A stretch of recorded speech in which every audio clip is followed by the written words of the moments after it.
Hey, we are live. I'm just setting up the Twitch bot in case it needs to be used later. Did I grab the baby cam? I did not.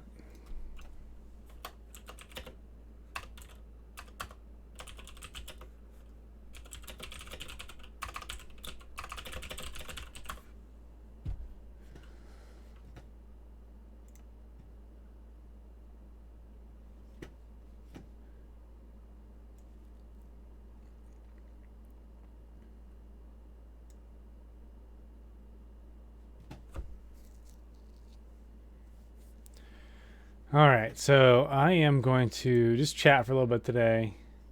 We're not going to be doing any crafting today. For those of you that want to chill and chat, that's what we're going to do for a little bit today. And yeah, one second. We're just going to get started. I'm going to show off some of the stuff that we've already made progress on. A lot of it, unfortunately, I can't.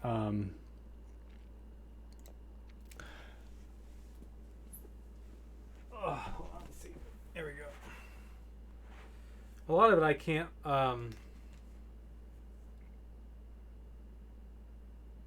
do in the house, mainly because it involves spray painting, or some of the sanding that I was doing in here was causing a mess, as I've talked about in other previous streams.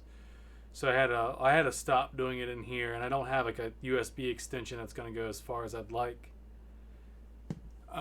Let's make sure that chat got pinged. I don't know what's going on there. What is that about? Oh, there it goes. There it goes. All right. So, as an update,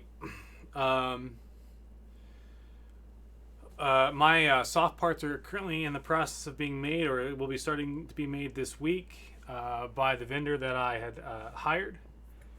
And that's a good sign. That's good news. Lots of waiting there, but that guy has been very busy, and he's had a lot of random things going on. So, the things that are not finished yet, assembly-wise, includes the bracers, or I guess the forearms, and the bicep pieces. So you can see I've sanded a lot of this already, so it's prepped for paint, and the biceps as well. I've also prepped other parts like the cosmetic cover strips that we were prepping on doing in previous streams. Those are already glued on, and those are prepped for paint as well. Eventually, this is right, they go together. I can show you on this camera as well. The front gets super glued or glued in some fashion, and then the back stays free, and you can adjust the bicep as needed. And then the back is going to stay free, and there's going to be a piece of Velcro on the inside and in that part, so that I can easily get in and out of it. The other thing that's going on is, strapping and stuff will be kind of toward the end. I'm getting some chat. What is the chat? Let's play some games. Oh, I know. Twitch chat says, let's play some games. Notification? Oh, where? Hold on. Let me take a look.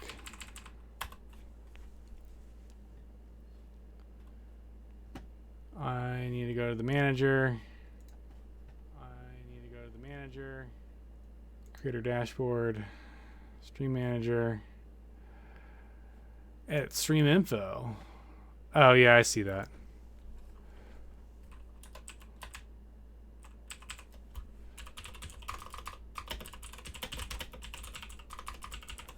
Yeah, fair enough. I'm going to change this to AMA. Why the word cosplay here? I triggered the prep on there we go. It should be updated now. Now it says let's build some things. Let's swap that back over.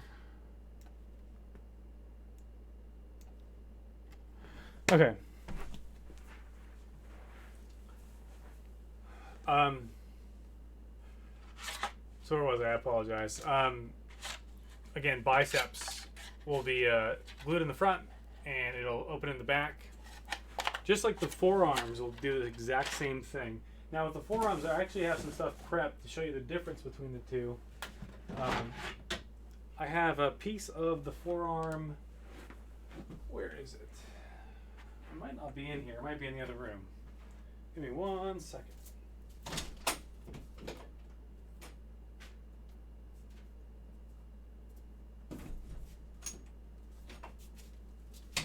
Well, it's definitely not in the other room, so if I don't know where it's at, then I lost it. That's interesting.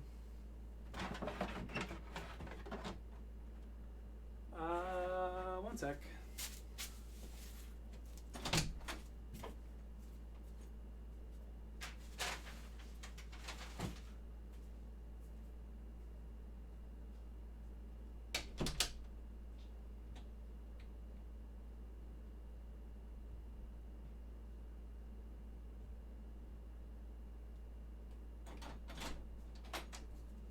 Well, it's got to be in here. If not, then I lost it.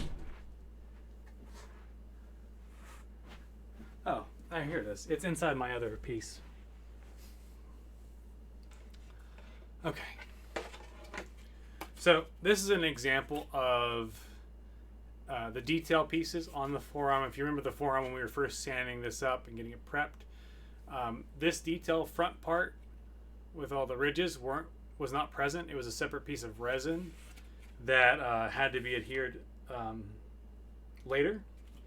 The detail pieces on the cover strips are there now. Again, these are cosmetic cover strips, unlike your traditional ones. You can see inside the forearm as well. I've got layers of cover strips in that gap to raise the thickness level of whenever I glue this or use Velcro on the other side, that it will be flush with this gap. Because again, whenever it was vac formed, it added a kind of like the bubble, the raise that you can see right there. So that's why I leveled out the inside as well. You can see I've got a lot of the Bondo materials. There's some Bondo filler and some regular Bondo as well. That's just present on the sides and on the rear. So that original piece here, again, was resin that has been glued down to the ABS plastic, and then the gaps that were there were filled in with 2 different types of Bondo, and then sanded down to create a smooth edge. Now that's kind of like a midway process, so I got to paint this still. What a finished product looks like. So again, here's this, and I can show it up on this bigger camera. Here's this. You can see the resin edges have been filled by the Bondo. Here's the piece with the resin edges filled with the Bondo, but it's also been spray painted white. So this kind of gives you an idea of how, this is kind of pretty far along in the creation stage here, and then this is almost the finished product here, and it's got that gloss finish as you'd expect most Imperial troopers to have. Not all, but most. And this is all going to get weathered too. The other thing is to preface it as, this is all going to get weathered at some point, but for now, prepping it. The bicep piece, or the forearm piece, this is the right, this is the right. This is not attached yet. Again, I'm waiting for the soft parts to come in the mail so that whenever I go to glue this down, and it's a proper forearm piece like this, that I know if I need to bring it in some, because you want to angle it. You don't want to just do this chubby round like this. That doesn't look right. So what you need to do is kind of angle it, bring it in to where it kind of starts to shape towards your wrist at a smaller or more dramatic bend, as opposed to, of course, the upper part, which is up here. So the important thing is I will have to trim this a little bit to get the visual appearance correct. And then a lot of the return edge I'm gonna narrow down as well when I go to glue this, because right now it's just kind of sitting there. It's not glued down or any prep there. I will make that flush, glue down the edge, and I may or may not Bondo that. I don't think I will. It'll get dirtied up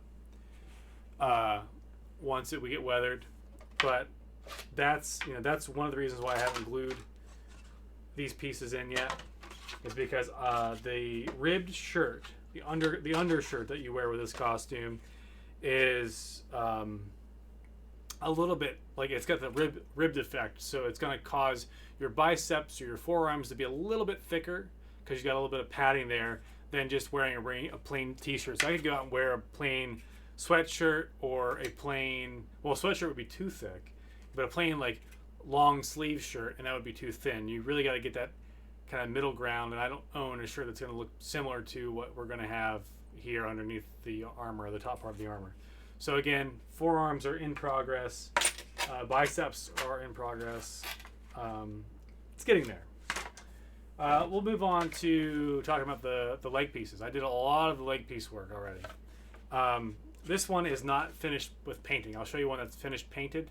Again, we haven't weathered anything yet, but this is the assembly process. So I'll go to the main camera here. The idea is these straps are a hybrid kind of rubber material, and on the one side, this side where the straps, the buckles and things are, it's actually just simply glued down, super glue and E6000. I did a kind of a combo depending on where it needed to be. I've also filled in any excess gaps. You can't really see through here. It might be a little dark, but you can see some grays in there. I filled in some excess gaps. Thank you. With epoxy sculpt, and that stuff is awesome. It's just like hard. It's just like clay, and then when it hardens up, you don't have to do anything with it except for just sand it a little bit and paint it. So this part, and if you remember seeing some of the parts that I was showing off before, these leg pieces took me quite a while to attach everything. So the main part, like you'd see here with any Stormtrooper style leg plate, it's two halves that go together, and there's normally a cover strip on the front and on the back. But then there's like an opening in the back that usually is some bralette closure or a Velcro closure. And on this case, the straps, they come open, right? They're rubber. What I'm going to do whenever I put this on is I'm going to have a piece of Velcro in here. It's going to be white. There's going to be a piece of Velcro that's going to line up perfectly with that. So as I go to put this in there when I'm suiting up, I will line up the Velcro pieces, and that Velcro will hold on there, and in turn hold the strap down as I kind of like close this gap like that. And then the Velcro on the outside, which won't be really exposed per se to the people looking at the costume, will actually keep that buckle completely closed for me, and I'll be able to walk around like these are literally functional buckles. Same with the bottom. I'll just cut this a little bit thinner because it's thinner. And then yeah, the front plate part, kind of like the extra protector thing that you see on the ICAT builds, ICAT being Imperial Combat, the armored transport, and there's the armored like tanks. For example, this is the tank trooper specifically. But if you watched Mandalorian and you saw like the Bill Burr character with Mando or Din, when they were driving that, one of the best episodes honestly in the whole series so far, the transport vehicle to the Imperial place. This piece here and the buckles are on a pair of regular kind of dress boots as opposed to like a hard shin armor. And even that makes an appearance. But so this is buckled on and glued on, so to speak, with glue. I mean, it's not gonna come off. I mean, it'll fall apart. You have to bang it up pretty well to make this thing fall apart because there's so much glue going on here. But there is a spacer. You can kind of see it in the gap there. I don't have front light. Let me turn my front light on. That might help. Yeah, a little bit. There's a spacer that was reversed and glued on this piece. That spacer was then glued against the shin plate itself, the shin kind of leg piece. and then this whole piece was lined up to where it needed to be. This part here, or like the boomerang as people call it, had to be raised a little bit above, as you can see, this piece here. I filled in the gaps. See if I can get the right angle there. Yeah, you can see the inside here. So this part, you can see it's exposed, but no one's going to see that ever. I have glue down through that as well to kind of keep these sharp edges from rubbing on any materials that I'm wearing. So this is actually pretty soft in here now. And then the gap that was up here, you can see is filled. There's a little notch right here. That notch is, again, filled with that epoxy sculpt. And I'll show you what a finished piece looks like, pre-weathering. Of course, this part is going to look different on the other piece because the shin guard top half has the sniper knee plate as opposed to this boomerang knee plate. It's here. And before actually I swap over, I want to show you one thing. Another place where I had to use some epoxy sculpt is right through here. Oops. Out of focus. Right through here. And there's also some red. That's the pin material. There's two different types of Bondo that was used. The red that you see throughout is mainly for minor holes. The blue that you would see, which you don't really see in anything, which you'll see on my ab plate here in a second, is for like the thicker holes. It's like the proper Bondo you'd put on a car. The thin stuff is red. It's just the mixture that it comes with. It's just for pinholes if you were putting it on a car. So I filled in all the gaps. So if you look, there's ridges all through here. On the Short Trooper costumes, this ridge, once you get to the buckle, is filled. So when this is painted, I'll show you what it looks like. When it's painted, you can't see it. It looks like all one piece. Like this is tucked up underneath some actual buckle piece that is holding that strap on. And now, so here's a piece that's been painted. So you can see before the white of the straps versus the white of the ABS plastic, since they're two different materials, as well as the buckle. It's kind of like an off, like eggshell white versus this kind of white. And of course, all the red from me filling all the Bondo and et cetera, et cetera. But here you can see that I've painted this whole piece, so the white should look pretty uniform now everywhere, which it does. It's pretty good. There's some touch up I'm going to do on a couple pieces of armor still. You can see the knee plate looks a little different here. This is like the traditional sniper knee plate that you see on your OG Stormtroopers. It's a little bit different. It's not the exact same. And then it just kind of sits atop a shorter version of this like shin guard piece. Buckles, same procedure. Again, I showed you how it was filled. It's going to be attached the same way. These also open up and will slide in to secure. And honestly, the paint actually kind of gives it a stickiness. And there's some gaps that are rough still that I want to recoat with another coat. Thank you. Yeah, it's turned out pretty good. It's a slow process. Like building anything, you know how it goes, Ben. If you want to do it right, it usually takes time. And like each one of these little parts, as I build them, I don't think about anything else in the costume. Like, okay, I'm going to focus on this. I'm going to get this done. I want to make sure it looks the way it's supposed to. Then I move on to another piece. And if I'm waiting for something to dry or waiting for something else to be done, I might like dabble in another space. But it is what it is. So normally this piece of ABS plastic would have been just empty back here. So what I did, which some troopers do, some people just leave it open. On my Stormtrooper, which was turned into a Sand Trooper, the knee plate's different. But that Stormtrooper knee plate, this is the Stormtrooper knee plate, not the Sand Trooper one. If back when my Sandy was a Stormy or a TK, this piece was just open. You could see like the gap if someone was really like looking behind my knee. Whereas in this time around, I actually took a piece of I think it was maybe 1/4 inch foam, like white foam from Michaels, and I cut it to where it would fit right inside there. Filled the gap edges completely with that epoxy sculpt, and then I painted it so it looks like something that would actually defend or, it's closed off. Like it looks like finished. It doesn't look like the back of a piece of a vac form piece of plastic. There's a little bit of paint drip on the back there. Not worried about that at all. Once I start weathering a lot of this, the paint drip that actually gets kind of a bulbous shape, there's going to be parts of the blacks and grays that I'm going to get weathered underneath that little shape along the crevice. So it's going to look like something like oil is kind of running down possibly off the back of my leg or my knee plate. If you look down inside the gap, you can see I added an extender piece right through here. It's so hard to see because it's so dark. But again, no one's really going to see down through here that often unless they're standing like right above me looking straight down into my legs.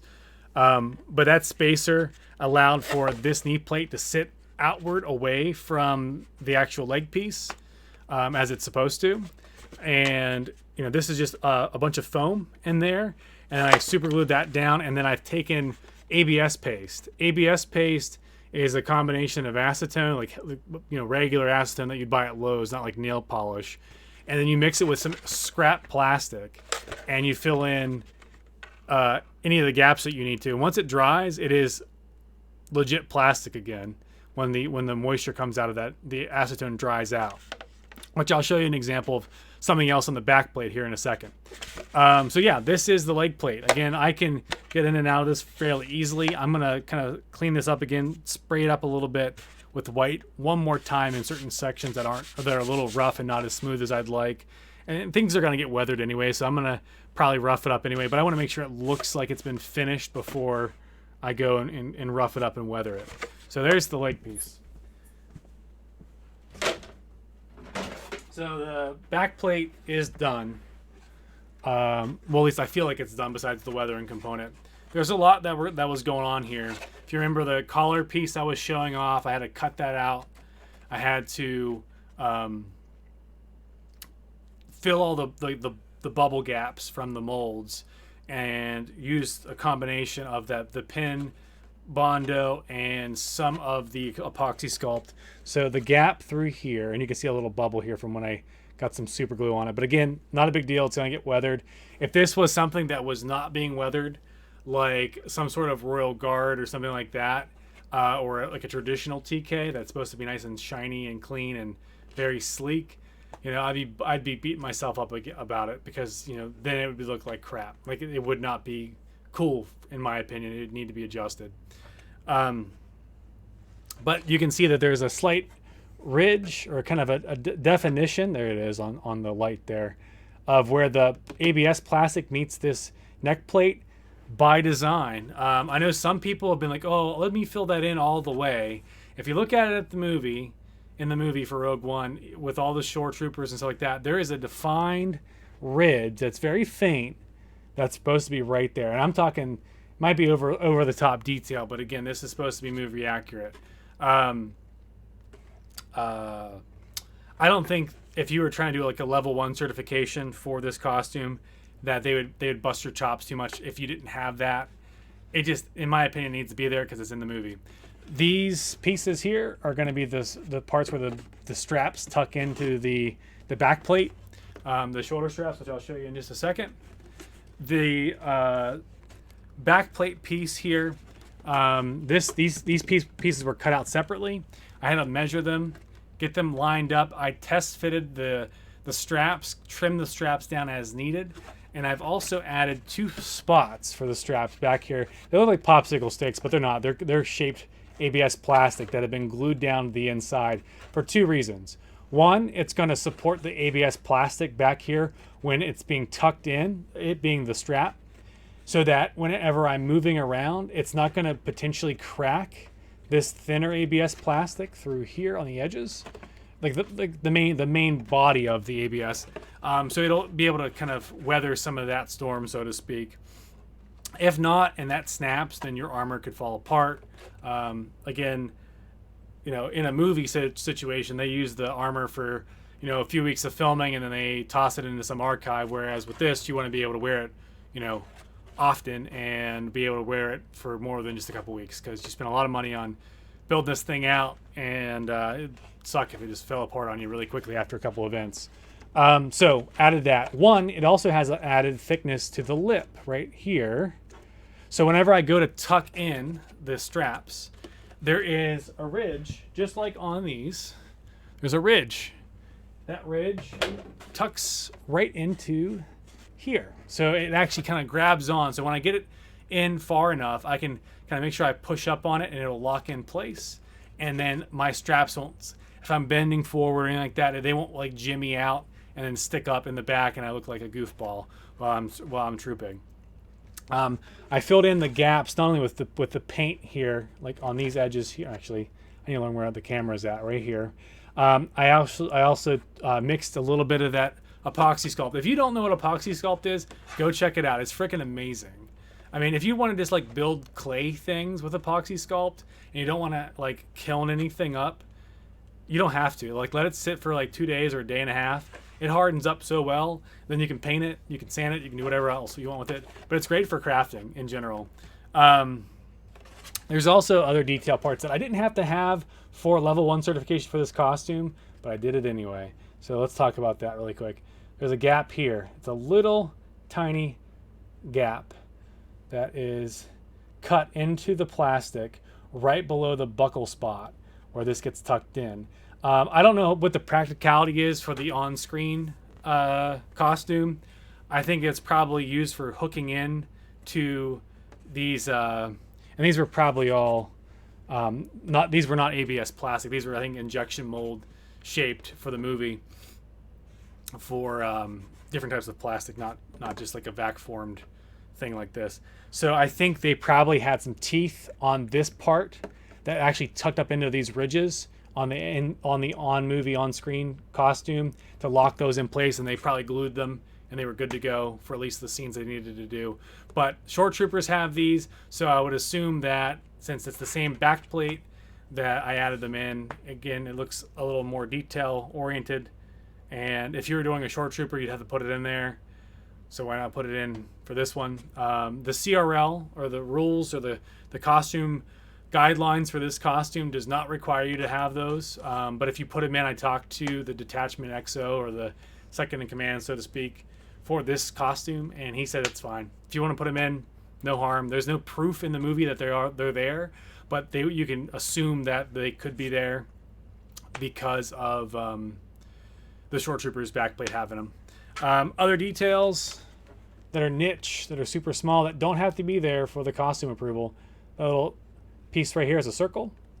These two pieces here are little squares. I filed those out with the files bin that you recommended me picking up. That was a great idea, because I wouldn't have been able to do that with a pair of pliers and a sandpaper thing or something.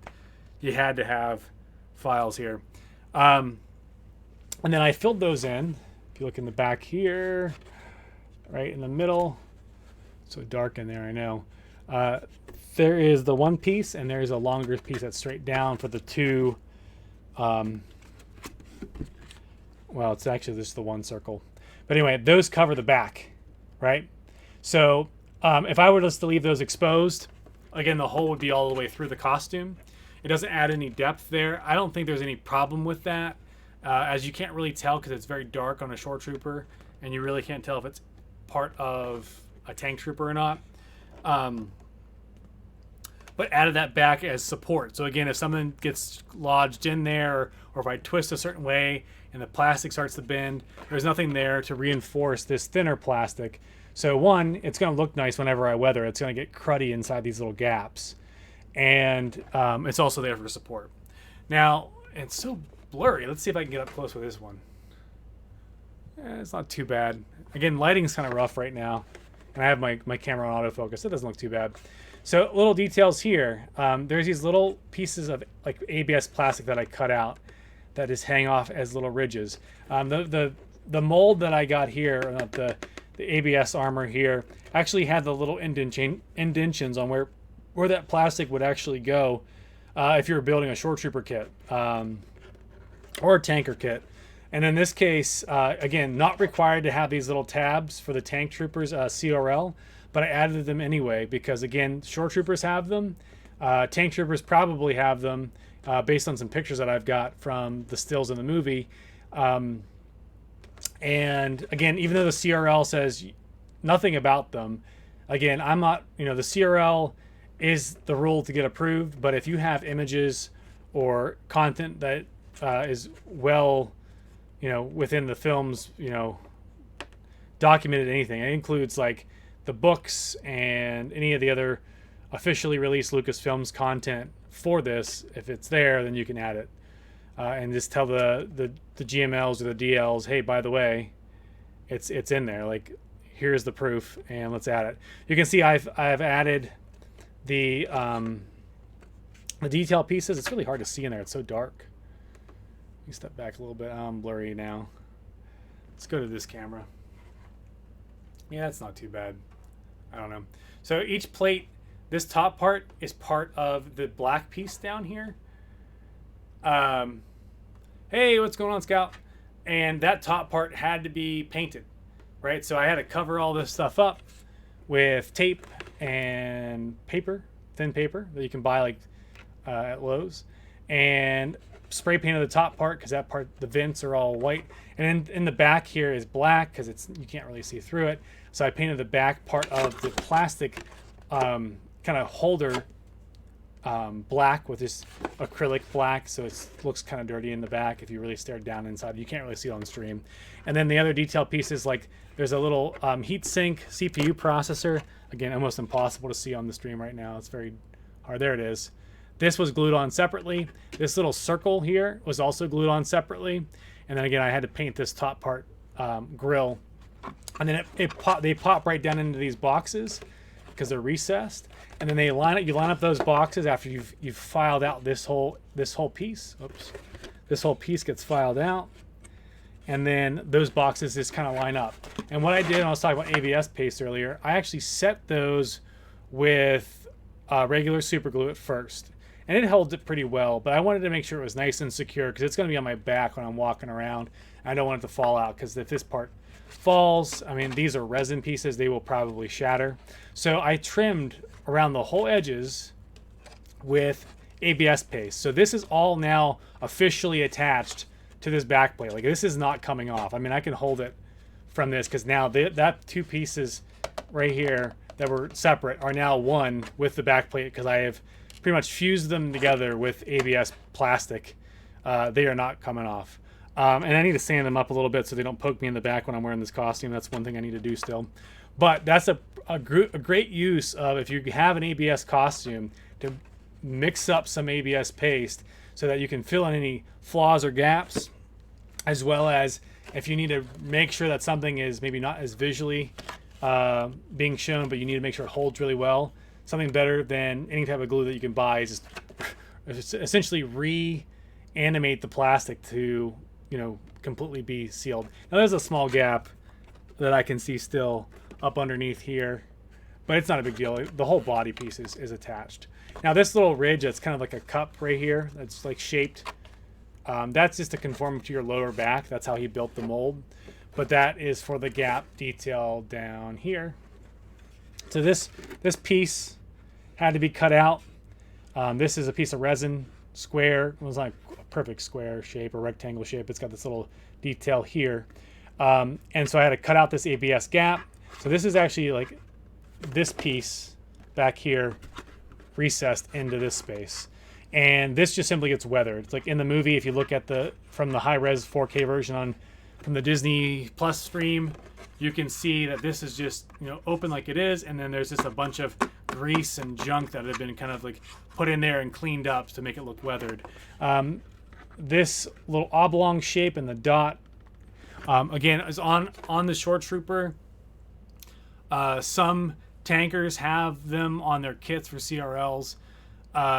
It's very obvious that this piece exists in the movie.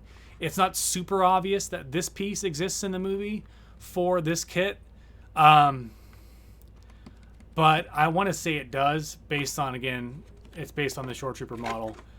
So I put it on there anyway. And if there's ever a problem with the CRL and they have some proof, because again, this tank costume has never been shown at even like a trade show or a con. I know whenever we went to Star Wars Celebration in 2016, was it 2016? That sounds right. In Florida, Rogue One was pretty fresh at the time, but they only had like Shore Troopers at Disney. They only had Shore Troopers at the on display from like official Lucasfilm stuff or some older trilogy stuff. We also saw like OG costumes, like the original white dress of Princess Leia at the end of A New Hope, the more formal dress, not the big flowy no bra one. It's the one where she's kind of like very handing out the medals and that kind of thing. So that was cool to see that, because we saw parts of the costume had over the years had snagged on something, so some of the fabric was kind of rough in places and stuff. Maybe just transport or who knows. Maybe Harrison Ford had it. And never mind. I'm not going to say that on stream. So this has been painted as well. So this has all been white painted. All the gaps through here. I know I've been spending too much time talking about this, but I mean, there's so many little details on the side here. Everything's been painted and ready to go. So to couple that with the chest plate. Chest plate's not done. So chest plate, we're doing the commander version of the costume. If I was doing the grunt version like we see in the bottom right, bottom left, I guess, on stream, he doesn't have anything else going on. But on the commander version, if you look up here, this piece, it's going to be gray on all four of these panels, but at a certain angle. So there's gray that's going to be here. There's going to be black buckle straps that are just almost identical to... I've used my Prime. Did it show up? I don't know. It didn't show up. I didn't see the Prime notification. The notifications are on. It shows up. IH. Hold on. IH, it shows up now. Oh, I see it now. Yeah. So it shows up now. Yeah, cool. Normally, whenever you I don't know why you haven't been pushing notifications. Like whenever you sub with Prime, for you, like last time this happened to you too, it wouldn't let you. It wouldn't say anything that you resubbed with Prime. But I mean, it's on. Like it clearly is working. So I don't know what's going on there.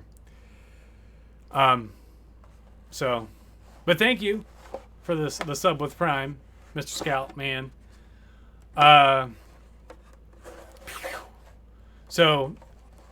Anyway, maybe maybe resubbing is different from subbing for the first time. Normally, whenever you resub with Prime, you still have the option to announce that there's like an announcement option somewhere on screen whenever you resub, and whenever you trigger that, it'll then pop up on the stream. TJ's bot hates me. Well, yeah, there's the separate bot for like the chat emojis and like audio cues, and then there's the bot that's managed by Streamlabs through the Twitch API, and that is on. My alert. There it goes. You did it. You hit the button. Welcome to the arcade. There you go. There you go. Anyway. Thank you. Sweet. Chest plate.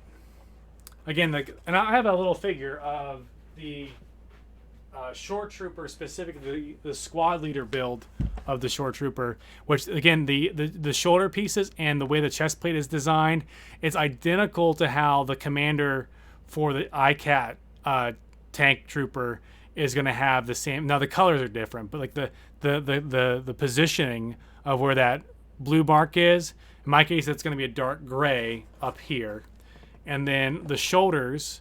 So you have that white piece. I mean, my shoulders are white, the shoulder bells. There's a black line on the top and bottom of that white. Again, the bottom here is going to be not tan for me. It's going to be white. And the top part here that's blue is going to be dark gray for me as well. On the other shoulder over here, it's just a half and half split. And up here, it's just going to be dark gray on this armor that we're doing, not the blue. But this is a good example of kind of what the detail is going to be like. The red bicep here, there's no red bicep with yellow detail marks. on the Tank Trooper. It's just the white for both sides. They didn't do anything special there. So you can see I actually painted this like this indented area black already, so it's ready to go.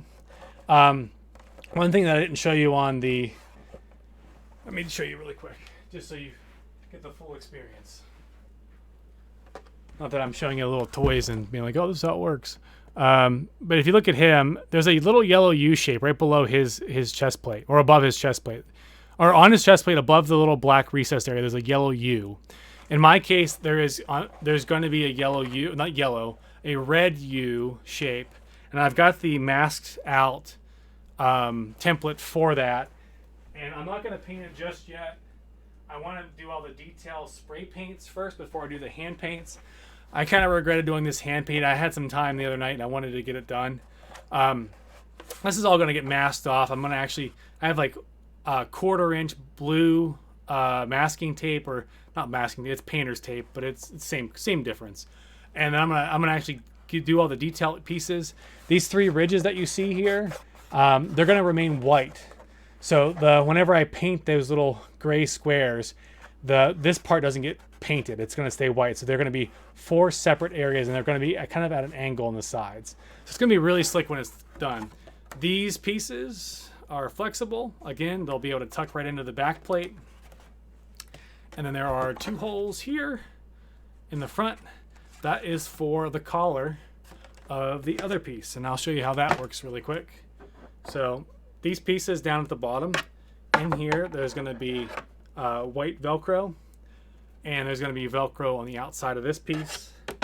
So when they sit into each other, and this is going to be a pain in the ass to do while I'm trying to hold it up while I'm on stream. But these 2 essentially plop right in. Hold on, let me see if I can do this. And then I might have to actually clean up some of the paint parts so that they actually fit into the holes. So it looks like I'm gonna have to increase the hole size a little bit. I got 1 in. And there's the other one. So if you look at how that looks, again, I'm not gonna tuck the straps in because it's a pain in the ass to get out. Once I put this whole thing together and it's done, I probably will leave the chest piece assembled like this, and I'll just open it up from the bottom and just slide into it. It's going to be way easier than trying to have somebody help me fish these straps inside every single time. Now, these straps are not going to be the designated weight support for this system. I will have black strapping up underneath this that's going to be nylon. That'll be masked by the black that I'm going to be wearing on the undersuit. Most kits have that, like my TIE fighter straps, while they are ABS plastic. These are not ABS, but while those are ABS, the Stormtrooper has an ABS cover to them. There's still not necessarily always nylon. There's some of them are elastic, kind of cotton blend that will sit on your shoulders as well. And I'm going to be doing that here as well. For this piece, but you can look at the once this is on, the front piece looks pretty seamless. I mean, there's technically a gap there, and they can be attached and unattached, but it looks pretty seamless once it's all put together. And I know the camera's kind of blowing out the white because it's very bright over here. And as I pull them out, I can see that it has damaged the white paint, and that's okay. We can fill that in, and it's going to get weathered anyway, so it's not going to matter a whole lot. So that's the chest plate with the sides, and then again attached to all that. I'll show you a couple more things. If you have questions, then we'll go from there. I know I'm like kind of playing show and tell today and not actually working on anything. Here's the ab plate with the kidneys attached. I'll show you the kidney plate. This back plate, kidney plate, some people call it the back plate. All the details here are finished. As you can see, I have not painted this piece yet. I have added, if you remember, these pieces right here were separate, and they had to be attached to the front ab plate. You can see I cut out all the bottom part. This is where the belt's going to lie. I have not built out the belt, but I will show you the rear of the belt that I've built out. Ab plate piece. The resin pieces are glued and established where they need to be. This will all get painted white first. Then detail parts like this little recessed area at the top will get filled in with black. Each section through here, oh, I'm sorry, I'm trying to watch on stream and not myself, but these areas through here, this will all be black all the way down, but not this decal, or not this detail greebly. This will still remain white, but this whole area all the way down through and even on the sides down here will become black. Same with over here, this longer piece.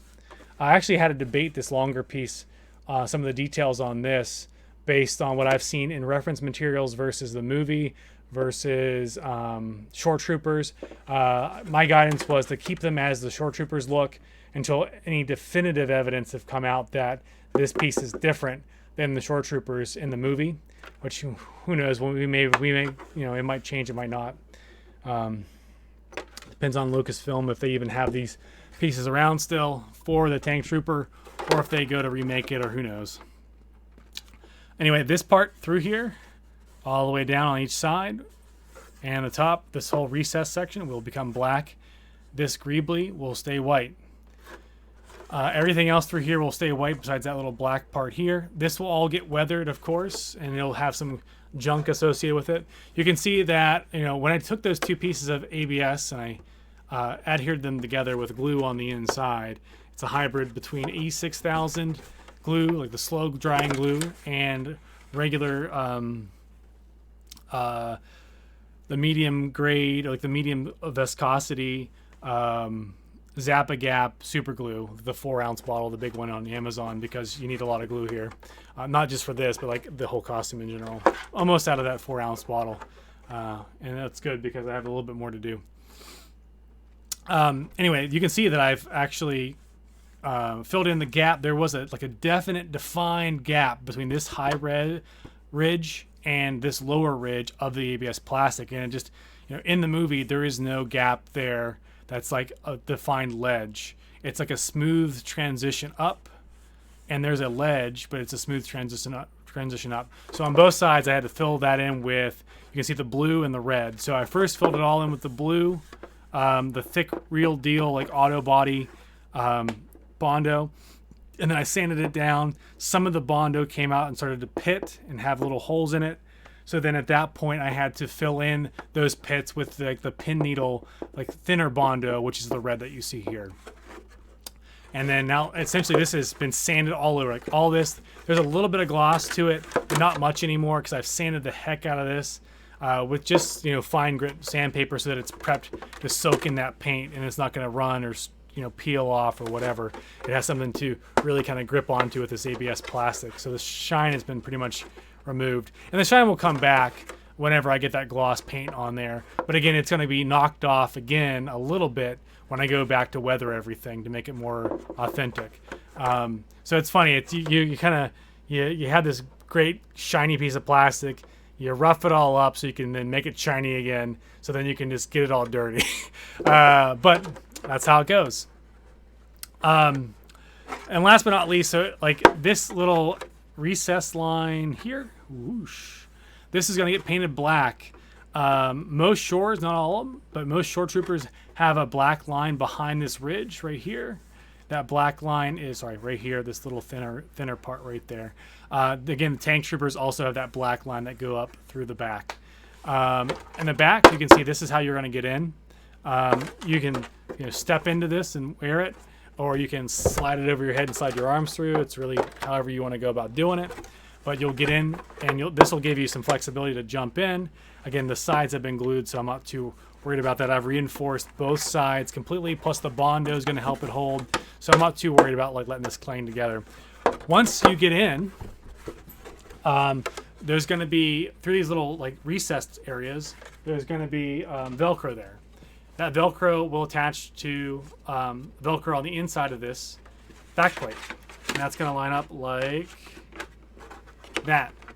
Well, again, I'm holding it and I don't have everything lined up. It's going to look roughly like that. So the gap will be there. It's very fine detail. If you look at a Shore Trooper or the back of the Tank Trooper, that's that back plate. Even new TKs, new Stormtroopers, as of Rogue One, have this extra back plate bump that you don't normally see in the original trilogy. So that's something that you can see also in the front-facing actors in Mandalorian season 1.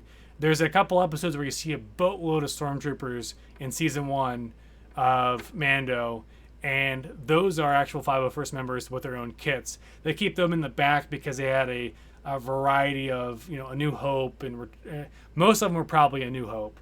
They maybe had a couple Rogue Ones in there, and those guys probably had, priority to be closer to the front.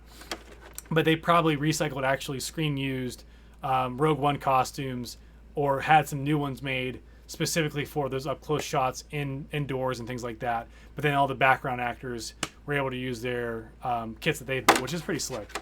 Anyway, this backplate, it'll be attached. And then this lower gap here, all the way around, as you see, it's going to be covered up with a belt. And I'll show you that belt plate part right now.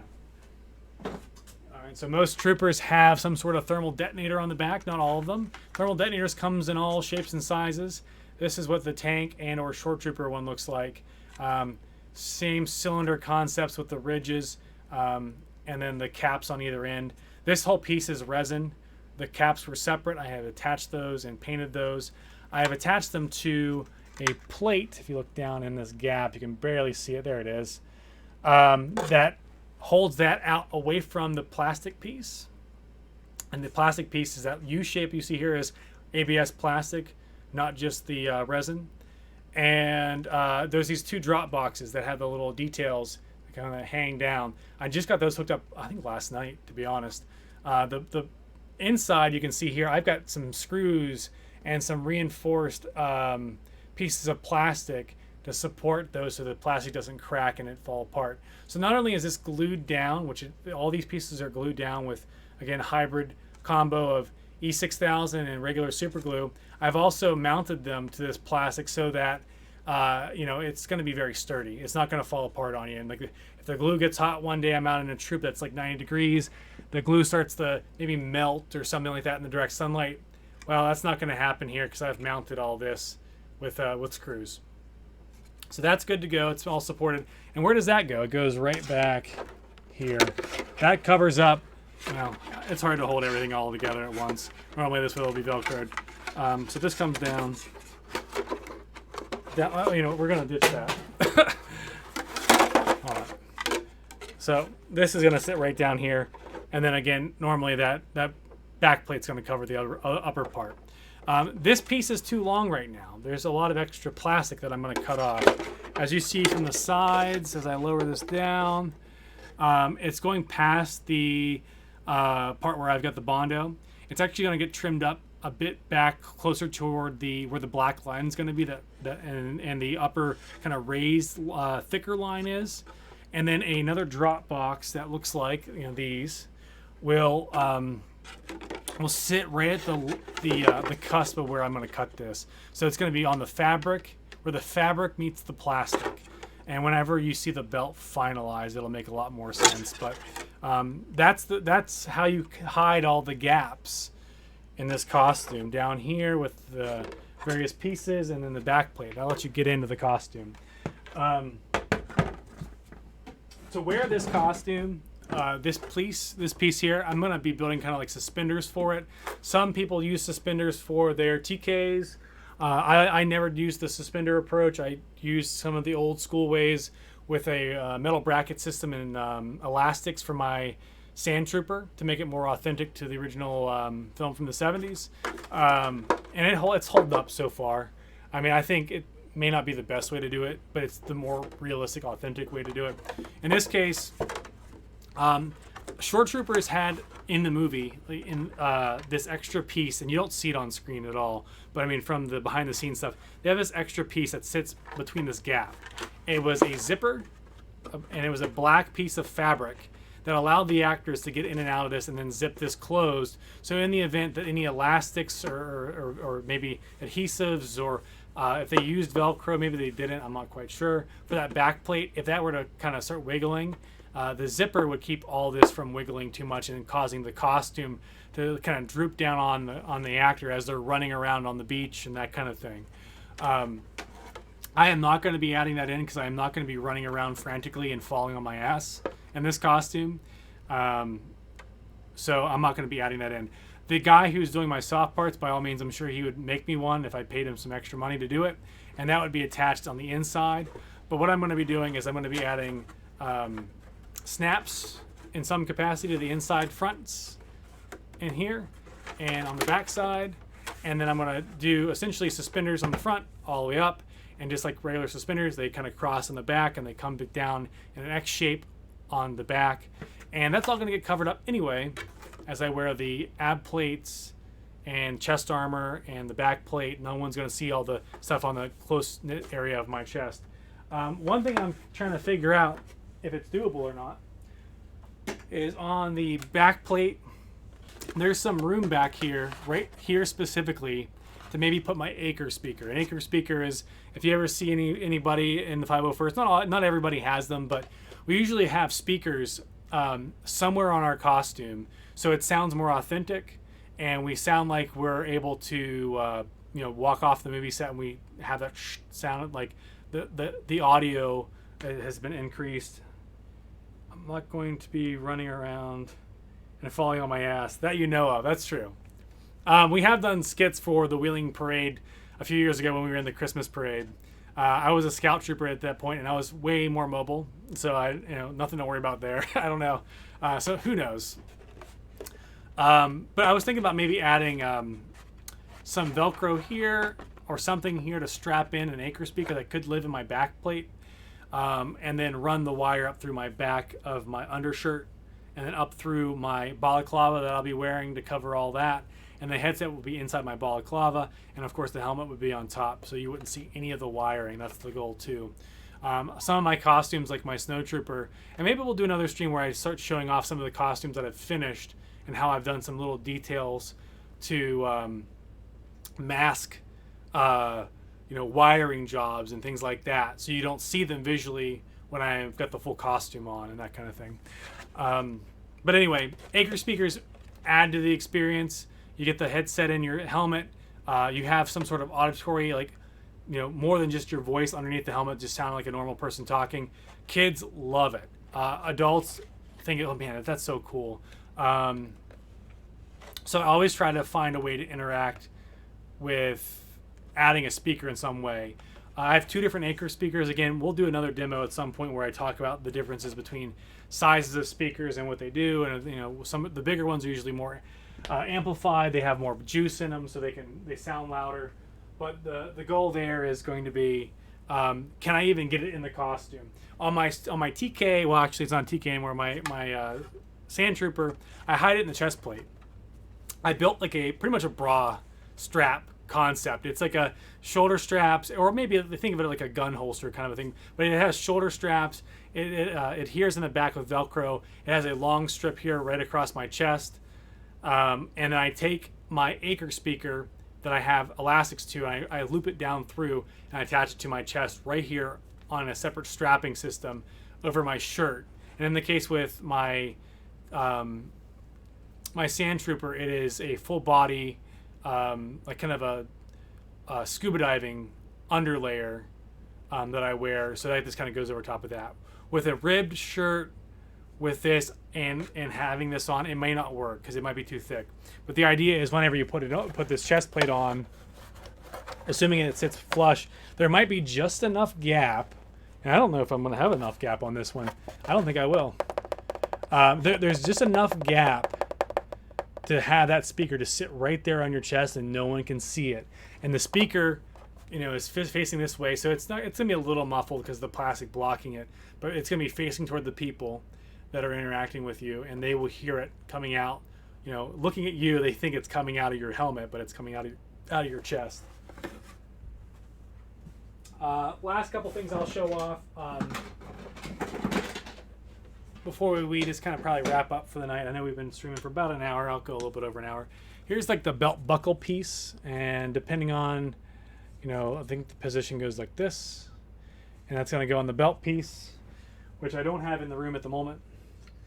The belt itself, and then these are like other additional drop boxes for the belt. As you can see on the photo in the bottom left here, that's the same kind of concept that you're going to see with the belt finished product. you can see that there's two drop boxes that he has in the front that are kind of longer than each other, than the ones like around the sides that I showed earlier. That has this little gap in it. There's a little hole, and what you're going to do is you're going to put a piece of elastic or some sort of nylon strapping inside there, and there's a recessed area on the back of this piece that's going to get glued down, and this will give you some flexibility. So this will be able to move as you move your legs, but it'll stay flush like that. And it also is supposed to kind of have a separate defined edge. So if you looked at the costume on Shore Troopers in the movie and on the tankers, you can see it kind of just barely in one scene. There's a little bit of a gap of this other piece that you can kind of see. So you know that this is not being completely covered up. This isn't just one piece. It does flex a little bit. So that's something that's important to make sure you accomplish. Now, I did buy the upgraded resin kit. This is all resin pieces that I've already painted again. The base kit that you buy from Imperial Surplus comes with ABS plastic versions of these boxes. Now it does come with the resin for the main belt buckle, the little side details, but everything else around the belt itself is going to be ABS plastic. I honestly recommend upgrading them to these. It's going to be a little bit heavier whenever you get things stood up. But it's going to be more comfortable with regard to its appearance. Like, I think when you weather these, it's going to look better than weathering ABS plastic. When you walk around with these, they might even like clank a little bit, or maybe make a little bit of noise, which might be kind of cooler than just like, hollow plastic just kind of plopping on your sides, as opposed to like maybe a little bit of sound. Maybe it won't make any noise. I don't know. But we'll find out. Okay.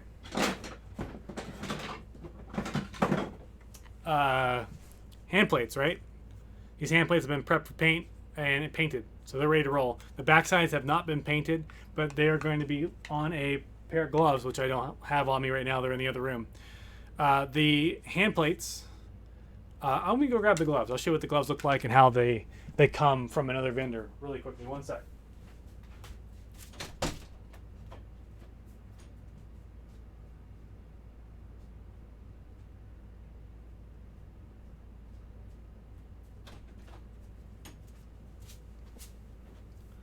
Talk about this bag too, and I'll tout one of the guys that had made this bag for me. Another 501st member that lives out in Eastern Pennsylvania. So the gloves I bought from a company that manufactures these gloves specifically for Star Wars costumes, movie accurate. They actually add a piece of, can you barely see it? Yeah, you can see it right there. They actually add a piece of Velcro. They stitch it onto the glove for you so you're ready to go. Honestly, these gloves are extremely soft inside. Like, these would be just good to have in general. So that's the glove. You can see there's some detail pieces to like the finger there, on the thumb, and on the inside you can see these little raised spots. All of the Rogue One style TKs have this, and if you watch any of the sequel trilogies, which if you're in the sequel trilogies, cool. The Force Awakens are on the Force. So the First Order TKs have gloves that have that same kind of padding on the inside, except for their gloves are all white instead of black like this. Hand plate, this is the left side. These are the hand plate styles of A New Hope. So Rogue One happens right before A New Hope. The TK aren't quite using the clamshell style hand plates. In Empire and in Return of the Jedi, they start using different hand plates. Oops, dropping it. That's just weathering, right? Thing to know. So whenever I show off my Snow Trooper at some point, maybe in another stream, you'll see the difference in the hand plates. I'll be sure to show you the difference in the two. In A New Hope, the Sand Troopers and Stormtroopers, unless they have the cheese grater style, which is a different thing, cheese grater style hand plates that you only see on select Sand Troopers in the movie from A New Hope. Most of them look like this, and they are latex, or a latex-like material. So they are actually very flexible. This is actually hard plastic. Some of the extra details that they do in Rogue One, you see that raised gap? There's also a recess right there in that gap. Rogue One specific, or I guess in general, new era like HD Star Wars that happens during the the Rebel Alliance and the Galactic Empire. So those new little details, you'll see that kind of stuff on The Mandalorian as well. So with that pre-stitched Velcro, saves me a ton of time. So I don't have to try to do that stitching myself. Saves me a boatload of time, unlike when I have to go do some stitching for some other parts of the costume. I'm just going to slap some black, in this case because we want to match the glove.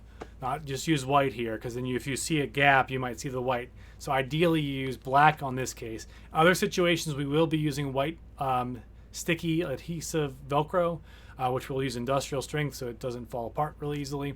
But you'll have black Velcro that's going to be, this is the rough side, so you'll use the soft side, and it just sits right there. And that's the hand plate. Like that's a finished look, minus the weathering. And I would just have to make sure it lines up to where it looks good.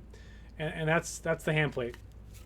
So kudos to Indoor Finders. That's the company that makes these gloves, for adding the extra Velcro ready to roll out of the box. And these gloves, man, I tell you what, they're super soft. The guy does random sales throughout the year. So if you are looking for just a nice pair of gloves that you just want to wear that are also like Star Wars gloves, you can do that. Or if you're actually building a costume, he mainly focuses on, I think, the newer movie films. There's a handful of other vendors, like Wampaware sells some gloves as well. But they, again, not all vendors sell gloves for certain costumes like that. You have to kind of look around, and you got to make sure that they are going to be, movie accurate. Don't just go off Etsy. I mean, some vendors that are part of 501st sell on Etsy, and in that case, if they've been vetted, by all means, go for it. Talk to them first. Make sure they're cool with what you need to build. If it's something that's pretty standard for them, they'll be able to get back to you really quickly. If people start hemming and hawing and they're like, well, I don't know if it's going to be Rebel Legion approved or if it's going to be 501st approved, chances are you don't want to work with them. You want to make sure that they're very confident in that.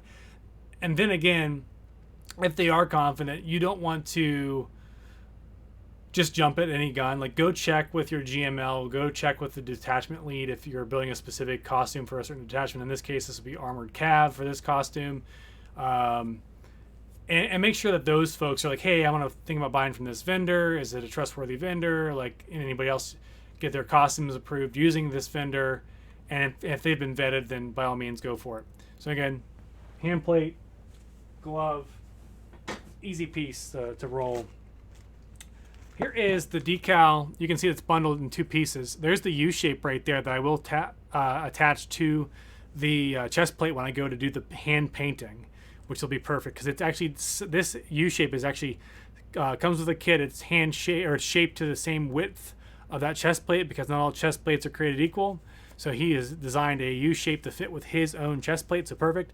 These 3 squares are for if you were building a shore trooper. If you remember, we saw those little detailed squares on the one bicep earlier on my little action figure. That's what this decal's for, which we won't be using for the tank trooper. Let's tell. Here's the belt. Fabric belt, 2 pieces of fabric here specifically. It's 3 inches, so it's 1.5 inch, 2 pieces of 1.5 inch. You can't really see the detail lines. See if I can get up close. There it is. That has been stitched together with a very specific style of stitching. You can't just go out and buy a 3-inch piece of fabric and call it Dunsies. You need to have the 2 separate pieces of fabric and stitch them, or it's not movie accurate. There's this buckle. It's metal. I think I might have showed this buckle off in the belt before. That buckle is going to be Velcroed on this side, and it kind of tucks around, and you can pull it to adjust to your waist. And of course, it's going to go around the outside of that lower part of the abdomen plate. So you're going to have to make some extra thickness to your, you wouldn't just put this on, measure your own gut, maybe add some wiggle room because you might gain weight or lose weight. You actually want to have pretty much the whole kit built. Make sure you have the ab plate on, you have your suspenders on, make sure you're happy with the placement of where it needs to be so it looks presentable, and then put this belt around, maybe have somebody to help you with that. Then, cinch it up to where it's comfortable. Add a little bit of gap so then again, if you do gain a little bit of weight, you don't have to just not be able to wear the costume anymore. And that's just simply adding additional Velcro to this on the inside.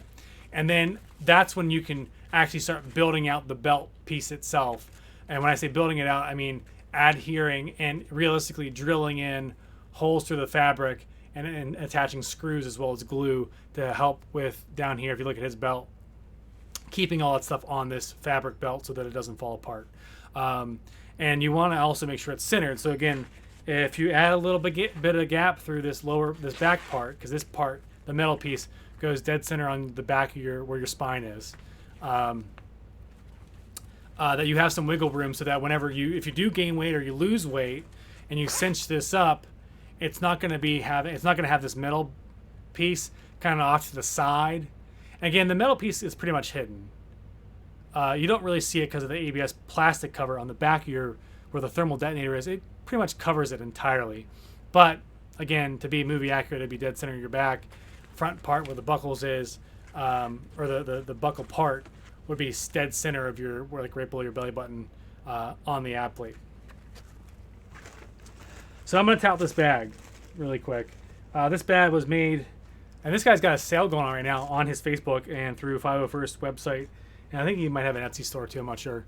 Check this guy out. Wally's Custom Creations. I know I'm plugging this guy for free, but this guy, I own a bunch of his bags.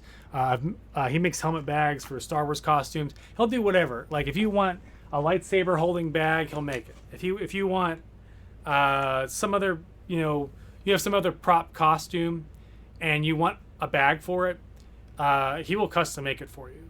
And if you want special fabric, if you want him to do certain things to it, he will. Of course, the more you add to it, the more special sauce or the more fabric he needs to use, it's going to cost you more. But he does have a sale coming up. I think it's like 10, 20, 30%, depending on how you order stuff right now. So Wally's Custom Creations, check him out on Facebook. Here is his Shore Trooper. Most vendors that are in 501st, whenever you order from them, they always throw in their trading card, which is cool because people collect trading cards in the 501st of like other members. And then he's got his little bio on the back. He joined in 2007, and he's Garrison Carita, which is out on the eastern side of Pennsylvania. And he's been doing these bags for quite some time, for a couple years now. But here's the bag. This bag, I ordered a more deluxe bag. As you can see here, it looks like the chest plate and again, you can see kind of how the gray is going to look on the chest plate whenever we're done with it. He added some other like little nuanced details that aren't quite accurate, but again, you get the idea. It lets me, like, if I have this sitting on the shelf, I know, oh, okay, that's my Tank Trooper helmet, which we'll show off in just a second. That's kind of my last thing I wanted to do before we wrap up tonight. This bag, stick in the helmet. If you look inside the bag, it's layered with batting. And then there's some nice, very thick fabric as well. So these aren't cheap, thin bags. You get what you pay for. They're not super cheap. I think I paid for this bag. Again, it's customized. So if you look, he added some extra details here. And if you look, I've got my TK ID. In this case, the call letters at the beginning of the first designation letters, rather, for an armored cav member is going to be TA. Not like TK or TD for Sand Troopers or TB for Biker Scouts, that kind of thing. But TA, and then my number 12864 with the Imperial cog on it. Sometimes I have a couple of different bags where he puts my TK number on the straps as opposed to actually on the bag. And then again, the extra work and detail effort that he puts all these the patches on, he sews them on individually, and then he sews it all onto the bag itself. And it really makes you feel pretty confident when you have one of these bags that your helmet's not going to get banged up whenever you're going to a troop. Last thing here is the visor piece for the helmet before I start showing off the helmet. So this piece is going to go into the helmet. I don't have that actually set up yet.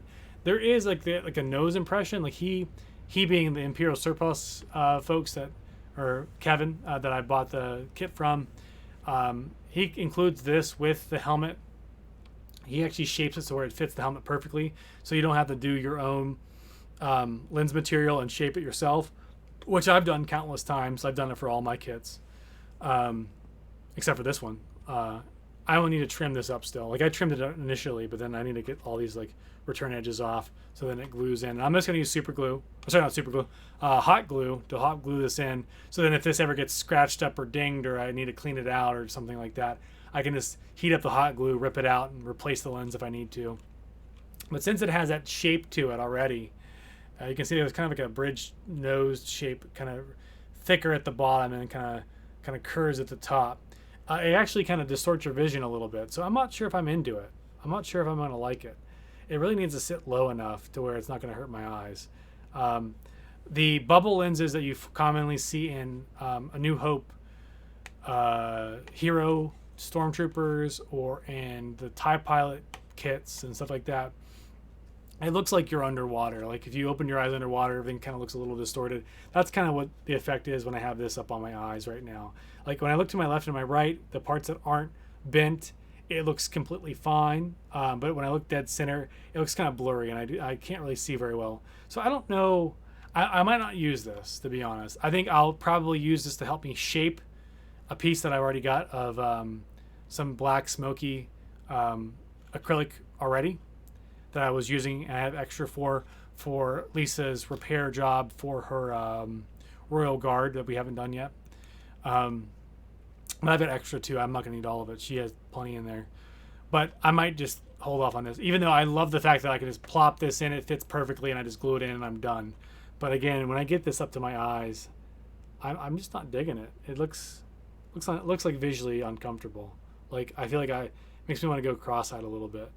Maybe I just need to clean it up. Maybe I'll clean it up first and then go from there.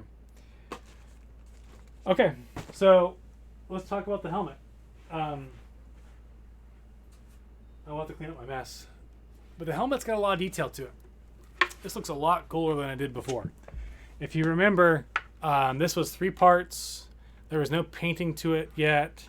It was all just the raw resin. There was this big hole where you'd stick your head was actually filled in. There was a small hole. I had to cut this whole gap out. The lens area was also filled when I first got this helmet. I had to cut that out.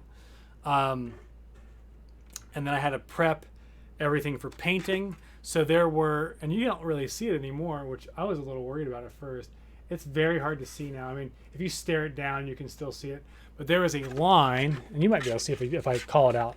There is a line somewhere. You see it right there. It is. Very, very faint now. It goes up through here on the helmet. Whoop, whoop, whoop, whoop. And I swear I tried to fill that in as best I could. And on this side, it's not as noticeable. You don't really see it. It's still there. If you look for it, you'll find it. But again, with his rotocast machine that he has 2 rubber molds, and there's more to it than that. I mean, I don't want to just not do it justice, but there's a very complicated process for him to do rotocasting for this helmet piece. And so there's a front and there's a back, and then I'm blurring out because of the shininess of the helmet, which is probably a good thing. I'll sit back here. Sorry I'm not using this camera at all. Like, it is what it is. I can probably use it for some detail shots, but I mean, it doesn't seem relevant right now. Anyway, the helmet piece had a line.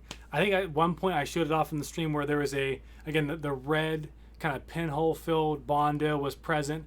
I sanded the heck out of it. There was actually originally a raised part to the helmet, which I had to sand all the way down, and that was causing a recessed line, which then I had to fill up any of the pinholes that showed up, so then the top would look smooth, which it looks perfectly smooth now, which I love the finish on it.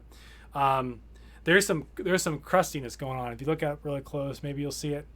Again, the helmet's going to get weathered, but I don't like the fact that there's some crustiness to it. So I'll probably just, from a distance, nail it with some spray paint and hope that it doesn't hit any of this other stuff that's detailed. But like at a certain angle, just hit it on the top to cover all those little nooks and crannies. Because what I was doing is I had the helmet laying like this on the floor. As I was painting, I was rotating it on the floor in the other room.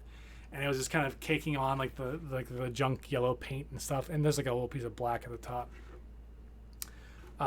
Maybe I don't need to sweat it because again, it's going to get weathered.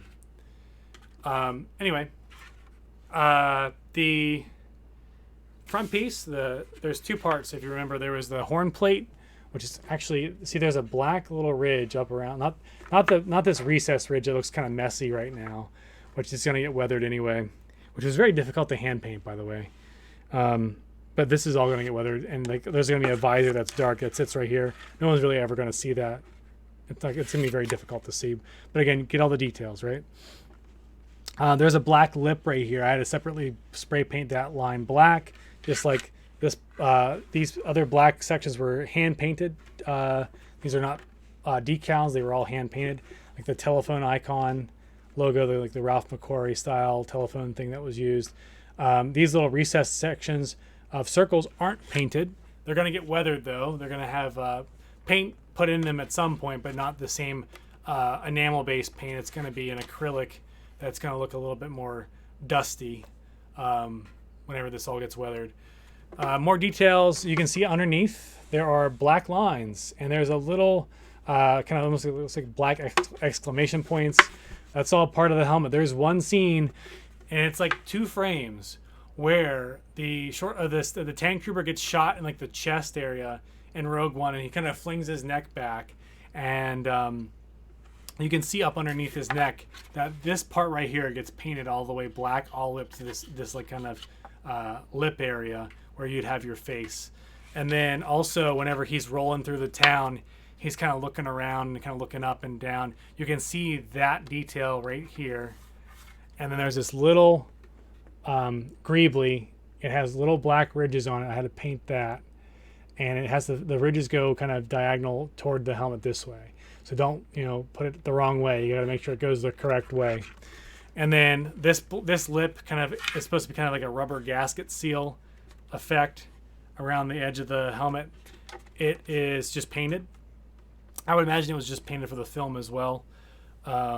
It's a little sloppy. Like I wish this was a little bit sharper of an edge. I did like tape all this off, and when I spray painted and I peeled the tape off, I let it sit to dry a little bit. It was kind of like somewhat still tacky. I didn't want to wait too long, but I also gave it like 45 minutes or something like that before I like peeled this off.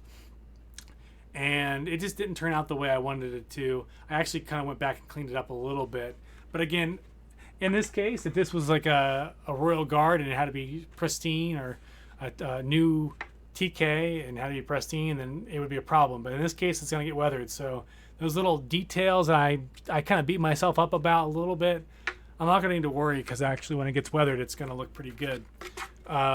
There are detailed lines from the back to the front, all the way up and around. Those don't get painted either. If you look at the CRL, there's a costume. It looks like these are getting painted in. They shouldn't be. If you look at the movie, these look very cruddy. They don't look like they've been hand painted with some sort of acrylic. Sorry, not acrylic, but enamel-based paint. It looks like it's just crud getting in the gaps. However, the back right through here, all those pieces, these kind of pill-shaped ovals, or whatever you want to call them, those are painted black, and then the 2 like rectangular pieces toward the flare part of the helmet is also painted black. The horn plate was attached and glued on with, again, a hybrid of E6000 and a super glue. You can see it right in there. There's the horn plate. You can barely tell that it's even there. But again, details, right? So if I ever bent down and people are like, oh, is that movie accurate? Well, there's the horn plate right there. Again, the horn plate is the piece that has that black. Can you see up in there? Yeah, there's a separate layer. There it is. That's a good example. Separate layer of black. It almost looks like a rubberized piece. And then on that black horn plate ridge, you can see there's a defined separate piece right up here, which is the shield plate. That shield plate sits at an angle, and if you can see down in the gap, you really can't. There is 2 little, again, the horn plate, whenever I showed you guys before, had these little horns that actually the plate actually sits on. So again, I scuffed that part up, got it all nice and ready for adhesion, and added E6000 and key locations used, legit hardcore like the super glue, and then held it on there with really high powered neodymium magnets. So then I left it overnight. The rubberized pieces, did you think about Plasti-Dip? Yeah, so Plasti-Dip doesn't have the shine I'm looking for. I have Plasti-Dip. That's the next part.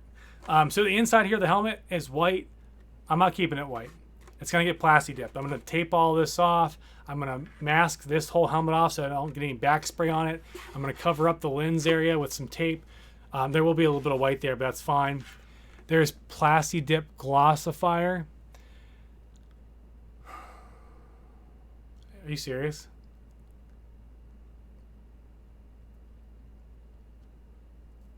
That sucks. I didn't know that. I don't know. I did do Plasti Dip on Lisa's Force Pike, and I had it like, again, she was handling it. I've never used it. I'm just aware of its existence. Okay. And when we did Plasti Dip on her Force Pike, granted she has to like hold it and like, you know, whatever. The Plasti Dip does peel off, and I'm not like a huge fan of that. So I wonder if it would peel off on the back. But honestly, again, the helmet being weathered, that might look pretty badass.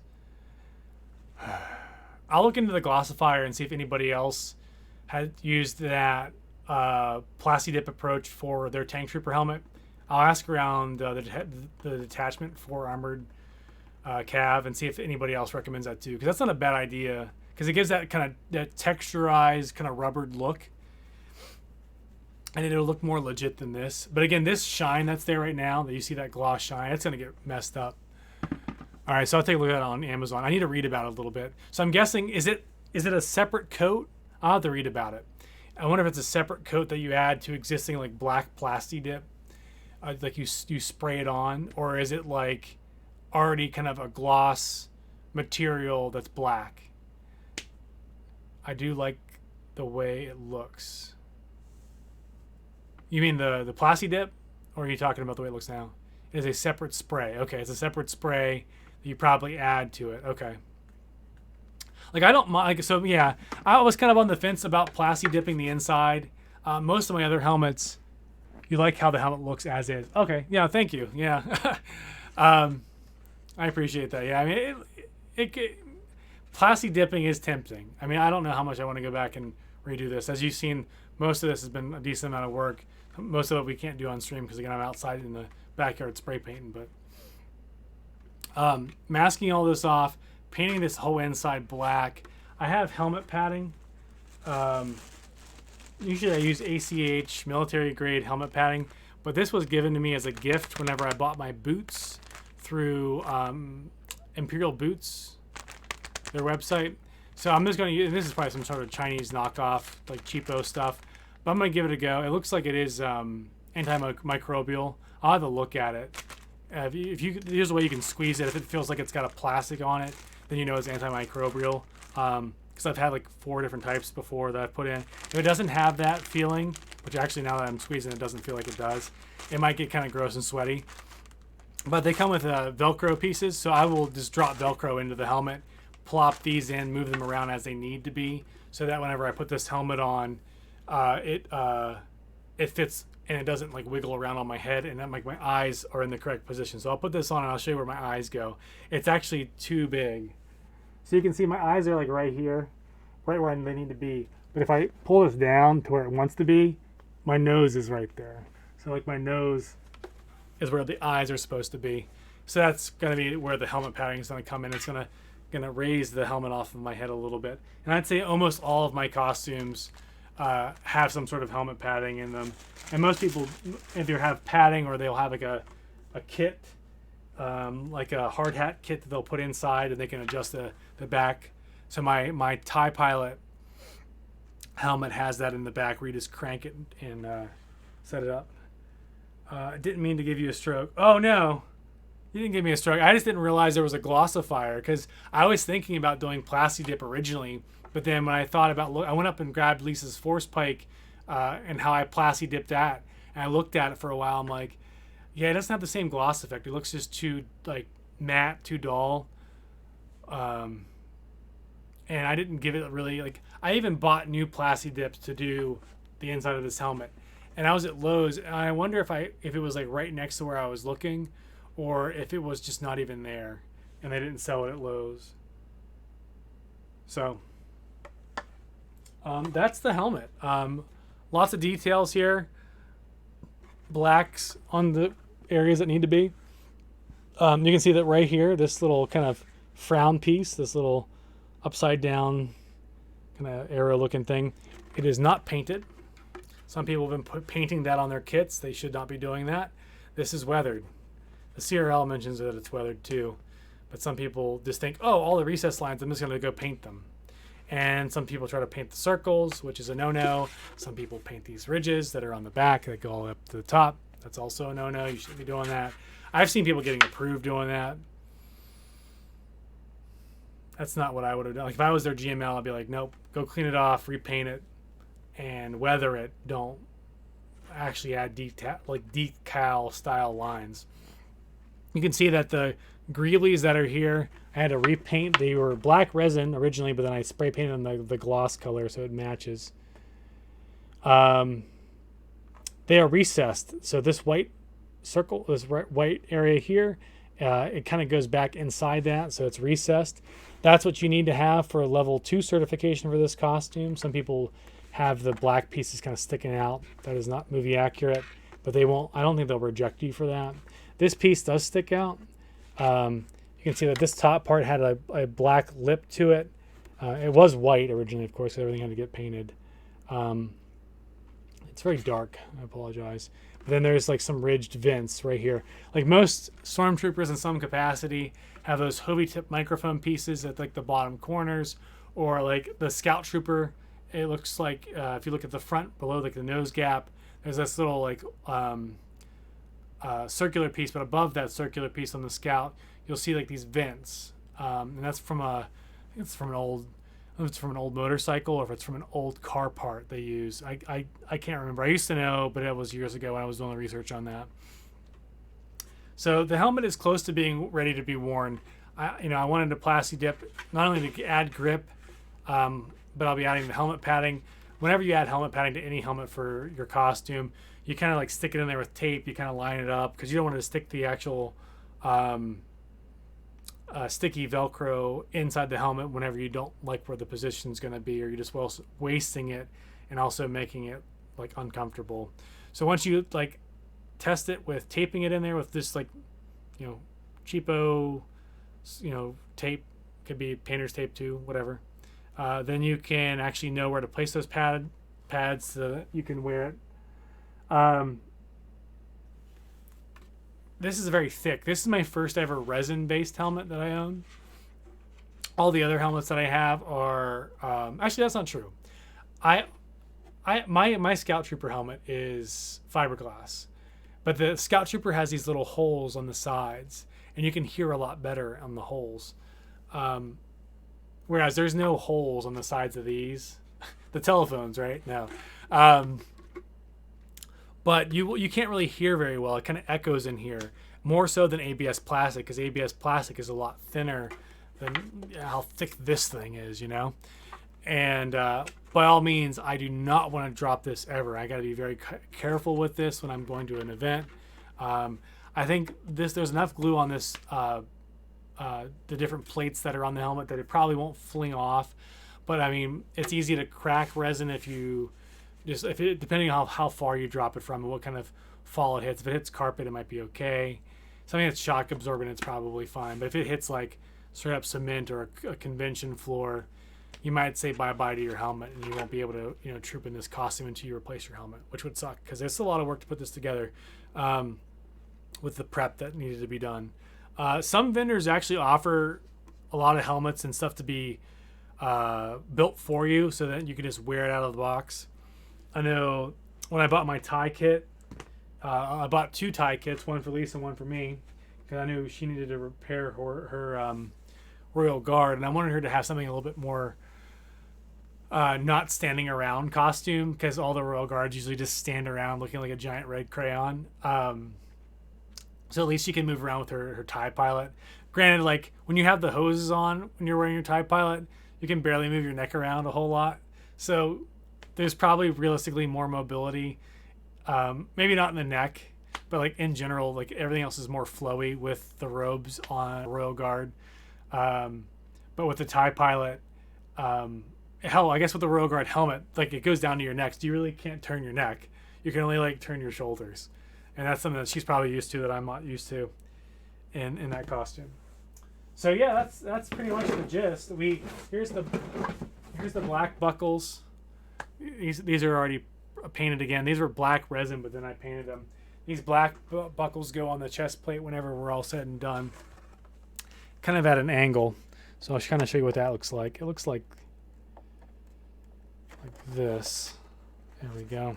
I'm gonna have to sand it up a little bit, but you can see from the side, it's kind of has a raised area to it, and it connects to the rubber that's here, and that's, again, it needs to be a little bit more flush, and it sits flat. Like this part down here sits flat against the plastic. I've seen some folks just do this, and they have the clips up like that because they just glue it down like that. They don't look at the reference material, or they just don't have it sitting flush, and sometimes it's kind of more like that, and then the buckle is very dislocated from the actual rubber piece, and it's actually placed at an angle, and it needs to be higher up. People do that, and then sometimes they get busted for it, and they're like, hey, not get busted, but like their GMLs tell them to go fix it because it's not right.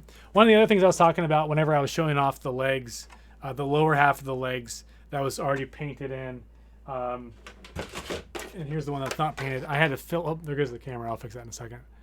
I had to fill in that gap down there on that lower buckle. Let's do this. Come on now, camera. I guess we don't really need it because we haven't been using it at all. There we go. Is on the sides here. You can see the there would have been a defined piece on the plastic versus the rubberized piece that is glued to it, like an actual edge. Like visually, you'd see the rubberized piece glued down to the ABS plastic. That had been removed. If you look at the armor on a short trooper, you don't see it. They filled that in completely. So rather than using Bondo in my case, I actually grabbed some more of that epoxy sculpt. I can't, tout that stuff enough. It's freaking impressive. And I filled in the gap there, and then got it wet, smoothed it out just like you would with regular clay, and let it dry. And then when I went to go paint it, there's no like separate edge. It all looks like one piece now, which is perfect. And then again, that buckle is going to sit right on top of there.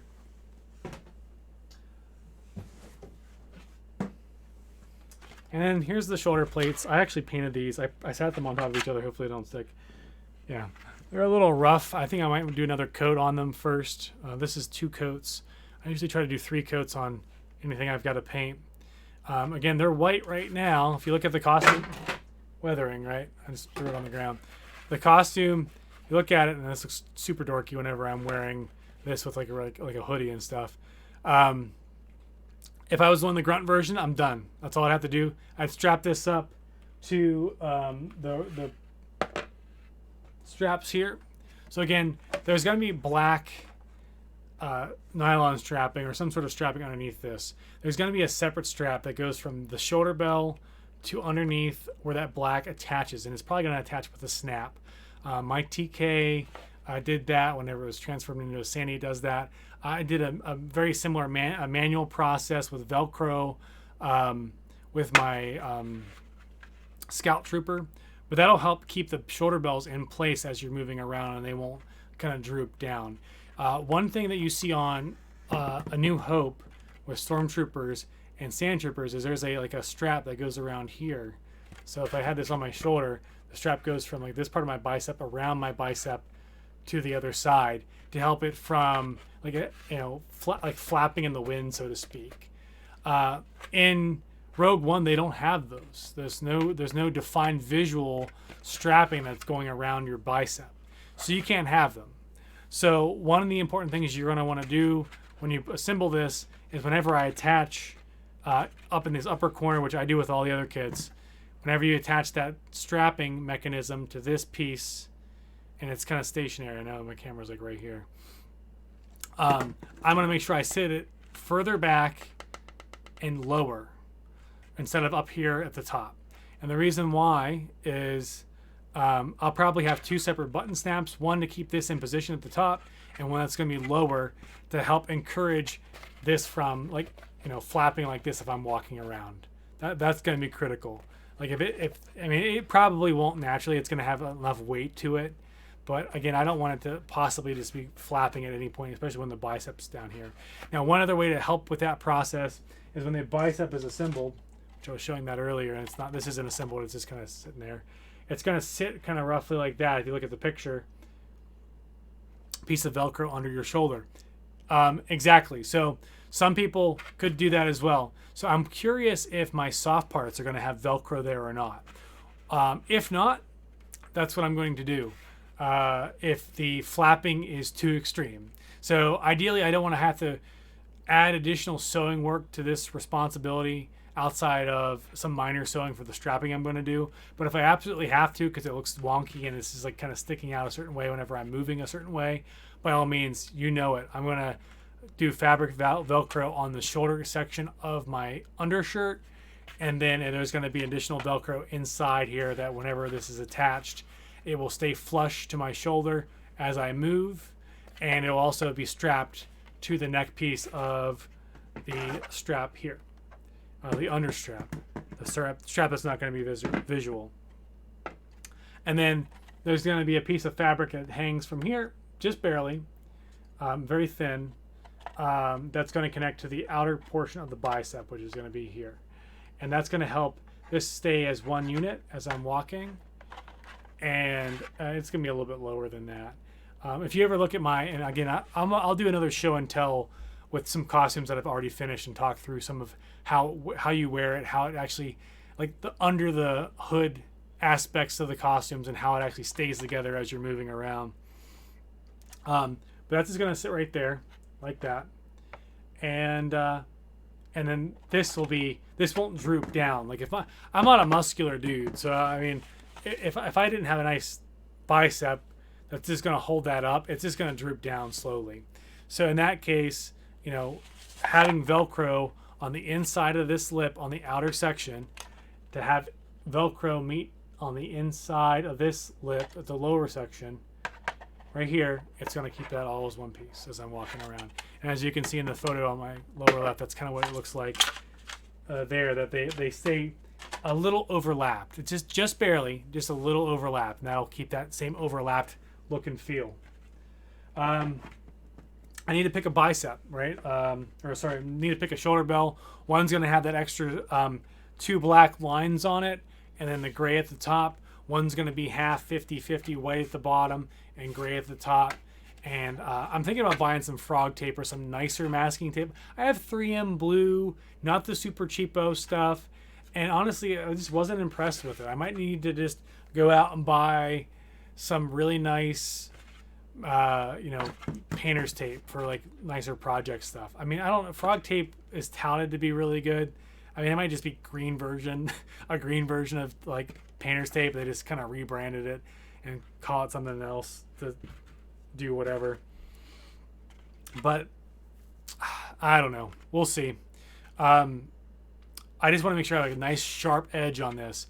When I was talking about with the helmet, I had tape over it. For example, I had sprayed it, got the layering that I want. When I went back to peel this off, somehow the paint kind of ran down inside behind the tape and kind of caused like these bleeding effects, these bleeding line effects down below underneath the tape line.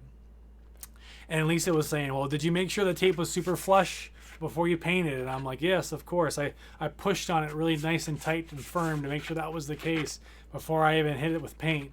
And it just didn't matter. So I don't know if the aerosols or some of the thinner that's in there that kind of dissipates pretty quickly after you spray, if that got underneath of the adhesive for the painter's tape and caused it to kind of open up a little bit.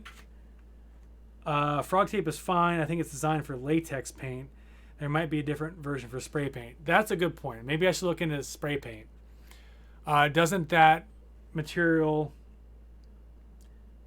absorb a bit so it could go through? Yeah, it's possible too. So I wonder if I layered multiple layers of painter's tape to get a sharper edge. And at that point, if it does soak in, it'd have to soak in to multiple layers of painter's tape before it would cause any issues. So maybe not only, do I make it like a nicer brand tape, maybe just doing a couple layers. So yeah, so I don't know. And that's it. That's kind of the gist. So, how far along are we? I think once I get the soft parts in the mail, I'll be able to assemble the biceps and the forearms. I'll be able to finally paint those pieces, and at that point, all of the base painting has been done. I do need to do one more leg though. And then there's gonna be a little bit of touch-up paint on some of these pieces to make sure they're uniform. There's some rougher spots that I kind of tack coated, and the tack coating doesn't look as clean as I'd like it to be on the rougher spots. So I made sure it was fairly smooth everywhere, but I did specifically make some tack coat areas that I kind of look a little bit like not as smooth, so that when I go to weather it and I sand a little bit of that off, and I add different layers of acrylic paints and grays and probably some shoe polish and stuff like that to get that weathered look. And as I clean stuff off, the tack coat areas should hopefully hold on to some more of that grit, as opposed to the smooth areas, which that'll kind of clean off way more easily. Again, I usually, whenever I do weathering, I weather the whole thing. I pretty much cover it in the entire, like this would look completely black pretty much. I use a natural sponge, and I natural sponge all over all the details and really get into the recessed spots. And then I take another, either like kind of a wet rag, or sometimes some people use burlap, and you kind of soak it a little bit in water just to get it a little bit moist, so that you can still kind of peel off a lot of the layers of the partially drying acrylic. And a lot of the acrylic weathering I'll be able to do on stream, because I'll be able to actually sit here. Acrylic paints don't stink like enamel paints do. I'm not going to choke Lisa out whenever I'm down here doing stuff. So I'll be able to do a lot of the weathering on stream, so that'll be exciting. And then I go back through with that cloth, and I just kind of pretty much wipe up 95% of what I put on. And then all the little detailed ridges here, all the recessed areas here, they're going to have a little bit of dirt in them. Like, visually, it's going to look like a little bit of dirt. Once I do the acrylics and I let it dry, depending on how thick I want to apply certain areas to be, maybe like a blaster shot got like attacked. I got attacked in some specific area. Maybe it's passed down armor because the trooper is like, oh, this guy died. Here's the armor. Go put it on and get out there and do something. You can hit things with like spray, hairspray. Get like the really heavy duty hold hairspray, hit it, and then get like a powder based solution like a Fuller's Earth, or if you've got like any chalk materials that are like a dark or a gray or a black, grind that all up if you don't have it already ground. If you already have Fuller's Earth, it just like throw it on there and kind of like dust it off, just like if you were in a combat situation as a stormtrooper or a tank trooper, and you have it on, you'd be like, oh shit, I just got shot. Let me just, or something that gives you this armor, you put it on. Let me just wipe off whatever crud's there, and it gives you that cool effect. If you hit it with hairspray, it's going to do that kind of circular effect, and you can kind of sand down that excess paints, the hairspray. And if you get too much hairspray on it, it just looks too stupid, like it's just too over the top. Just slowly sand it down with fine sandpaper. It knocks off the Fuller's Earth too, and it really adds a cool little kind of pierced effect to a lot of ABS plastics. So yeah, that's it. That's the whole spiel. I'm glad you guys hung out with me for a little bit. I know it's kind of a smaller stream. I know the more people come out and hang out playing with you texted me, Ben. Hold on, what is this? Sorry, at 9:13. That's where okay. Oh, you sent me the link of the YouTube. Thank you. We normally play video games on the stream. Tomorrow night we'll be playing games. So if you're here hanging out and you're more into costuming stuff, we predominantly do video game streaming, and we do those on Saturdays right now because my son he goes to bed around 8. And so we play games around that time. Sometimes my wife will join me depending on what she wants to do. And we play games, all kinds of different games. We usually do a new game. Usually they're indie games or games that are fairly recent. We play them for about 2 hours or a little under 2 hours. And we decide if we would refund the game or retain it. That's why the channel is called Refund Arcade. We also just play other games just in general on the stream just to have fun with our friends. We do have a Discord. It's linked in the description or the about section of the channel. And then, we've been doing this kind of side costuming thing because I've been in the 501st since 2016. Have a handful of costumes, and I enjoy kind of talking through this. I've been into cosplay stuff for quite some time as well, and enjoy making things with my hands whenever I can. It's kind of fun to be able to play video games and rank up and achieve virtual something, but whenever you get a chance to like build something with your hands and you have something to kind of visually show off and not be like, hey, come down and look at my computer, let me boot up my level 100 blah blah blah skin that you can take a look at. It's just like, yeah dude, yeah, whatever, that's cool. But like if you can build like a full-on Star Wars costume and wear it out in public, whether it's for charity events or just kind of hanging out at a convention or whatever, it's kind of more entertaining, to be honest, to me. So I'll just chill for a little bit. I'm gonna clean up my mess. I'll leave the stream up. If you have questions, feel free to drop them into chat, and I'll try to answer them as we go. We've been going for about, let's check, almost 2 hours. So I'm gonna wrap it up here in the next 10 minutes. So I'm gonna go ahead and clean up my mess. I'll kind of keep an eye on chat, and I'll try to try to keep you entertained a little bit here as I clean up. But so again, lots of these pieces here, they've already been painted. Again, it's funny because this backside I didn't paint because there's no need to, because I'm going to be sticking Velcro on the back of this. And it's funny, you have a white piece of ABS plastic, and I painted it white. Bizarre, right? But I want to make sure that everything's uniform, because all of our whites that we have and all the detail pieces like this that we have to fill the gaps in with Bondo, they aren't white, so we got to paint them all white. Even the shoes that I have, they're white leather, black soles. So I'll be taping off the black soles. I'll be painting those white too, because that white is a different color than the white that's on the rest of the costume. Ideally, everything is going to look uniform. I know some folks will just throw on their white boots with their white TK or their white whatever, and that's fine, because usually the white TKs look very pristine and white. With this, there's different colors whites. I guarantee the white spray paint gloss that I've used is not the exact same color as the white leather that I have that's been dyed and like kind of gloss finished. So I will be painting those boots white as well, which is kind of strange, but everything that's white gets painted white. It will look way better when it's done. And the great thing about a lot of this stuff is it's very rigid. So I know people that do foam armor. Some of them are very concerned about bumping that foam armor and damaging it if they're trying to keep it pristine. You can break ABS plastic by all means if it's doable, but it's more difficult than foam armor. However, I do love watching people craft foam armor costumes. It is amazing what some people can do. There's this lady, and I can't think of her name right now, or I'd tell you guys to go check her out on YouTube. Her and her husband have a channel. I think it's predominantly her that makes all the costumes, but they do a lot of foam armor crafting, and it is just so impressive what they put together. She shows you how to cut out the molds, print out like pieces of just from regular kind of hard cardboard paper, and I don't know if I'm just going to leave this out or not. There's a couple pieces that I need to get painted still, so I'm just going to leave these out. And I think I might as well just stick my helmet in the helmet bag. Why not? That's what it's for.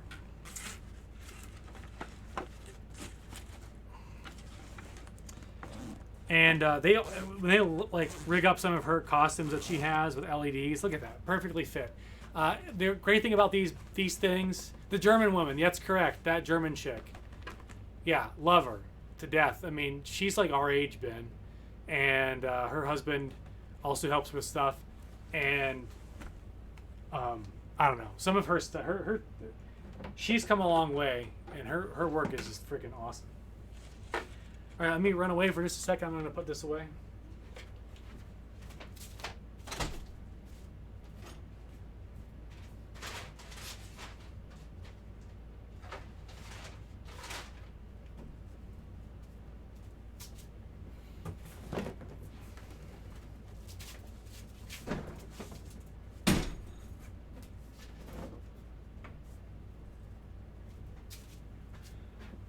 have a proper tool area in our utility space now. I love it. My dad's coming over tomorrow to help with putting in an overhead LED light, which will be nice to be able to work at that workstation area. Right now, I just have to use the overhead lights.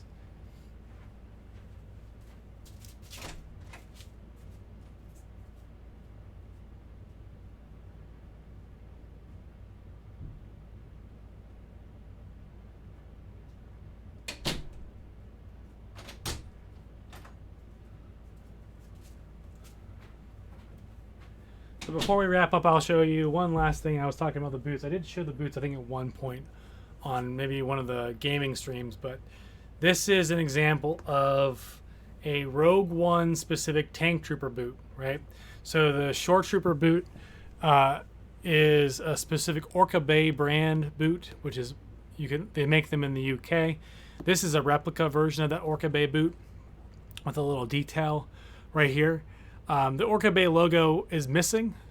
I was thinking about etching it into this, but to be honest, unless the level 2 certification requires it, I'm likely not going to do that. So I don't want to damage the boot. I could do it with, I have some leather cutting tools, but I don't want to like run the risk of damaging this boot because these boots are kind of pricey. The bottom pieces are just black. What makes this different than a Stormtrooper boot, right? They all are white, right? Well, the difference is the front piece. This piece here, especially with the original movies, it's a different shape. And at some point, we'll do some comparisons too on another stream. Yeah, with her electronics that she's done, trying to learn how to do, like, she's it's great. I've watched her stuff, try to learn the electronics. Yeah, she's building some gun right now, I think.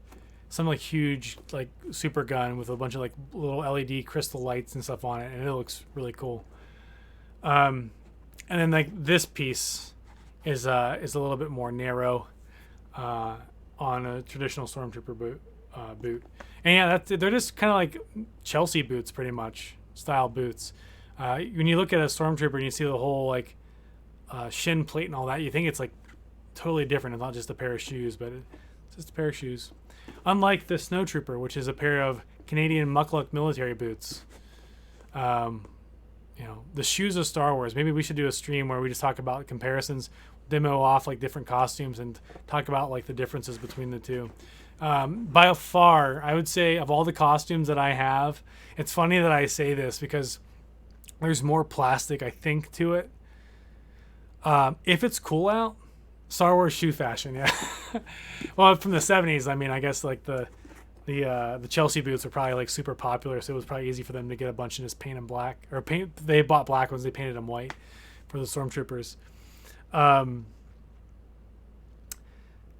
Snowtrooper is so freaking comfortable. That's probably the most comfortable costume that I own. Like, I guess the TIE Pilot is comfortable because it's just overalls, or it's just like a full like jumpsuit, and you have like a chest plate, back plate, like a belt buckle on, and like the helmet. That's pretty much it. You've seen me on stream when we played Star Wars Squadrons, and you can sit down in that costume. You're wearing like German military boots, that kind of thing. The lower half's comfortable too.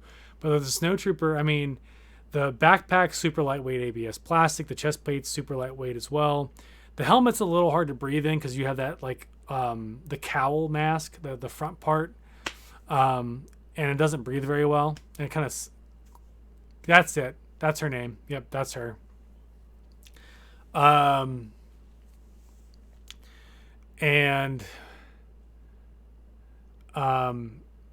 boots though, I tell you what, like, because you're wearing white painter's pants, if they're regular like white painter's pants jeans. You have like a regular t-shirt on underneath, a white t-shirt, and then you just have this like wool or wool-like jumper, like kind of a duster, like a Western style duster, pretty much. And that's the part where it gets really warm.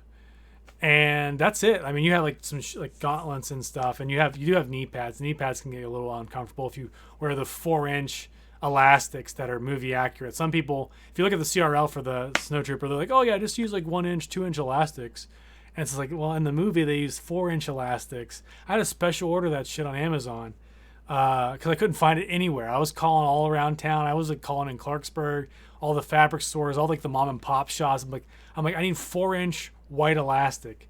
Do you have it? They're like, why would you need 4-inch elastic? And I tried to explain to them, I'm doing a movie accurate Star Wars costume. And sometimes people are like, kind of laugh at you. And other people were like, very like, oh, wow, really? Okay, that's really cool. Sorry, we can't help you.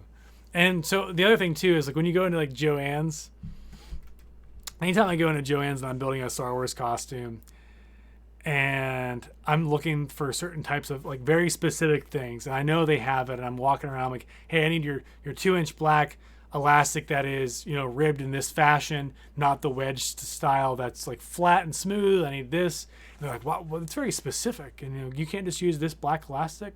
I'm like, no, I'm using this for like movie accurate Star Wars costuming. And sometimes people just don't take you seriously. And at that point, when you see that twinkle in their eye that they just want to make fun of you, or if it's like a little old lady who's like, oh, you're so sweet making your cosplay costumes. And I'm like, you know, it is cosplay, I guess. I mean, some people get offended when they call like movie accurate costume building as cosplay. I don't really care, I guess. I mean, I think it's a little more than just cosplay because it's like some people actually like the German girl, for example. She's super hardcore into making sure it's super or super accurate to the character.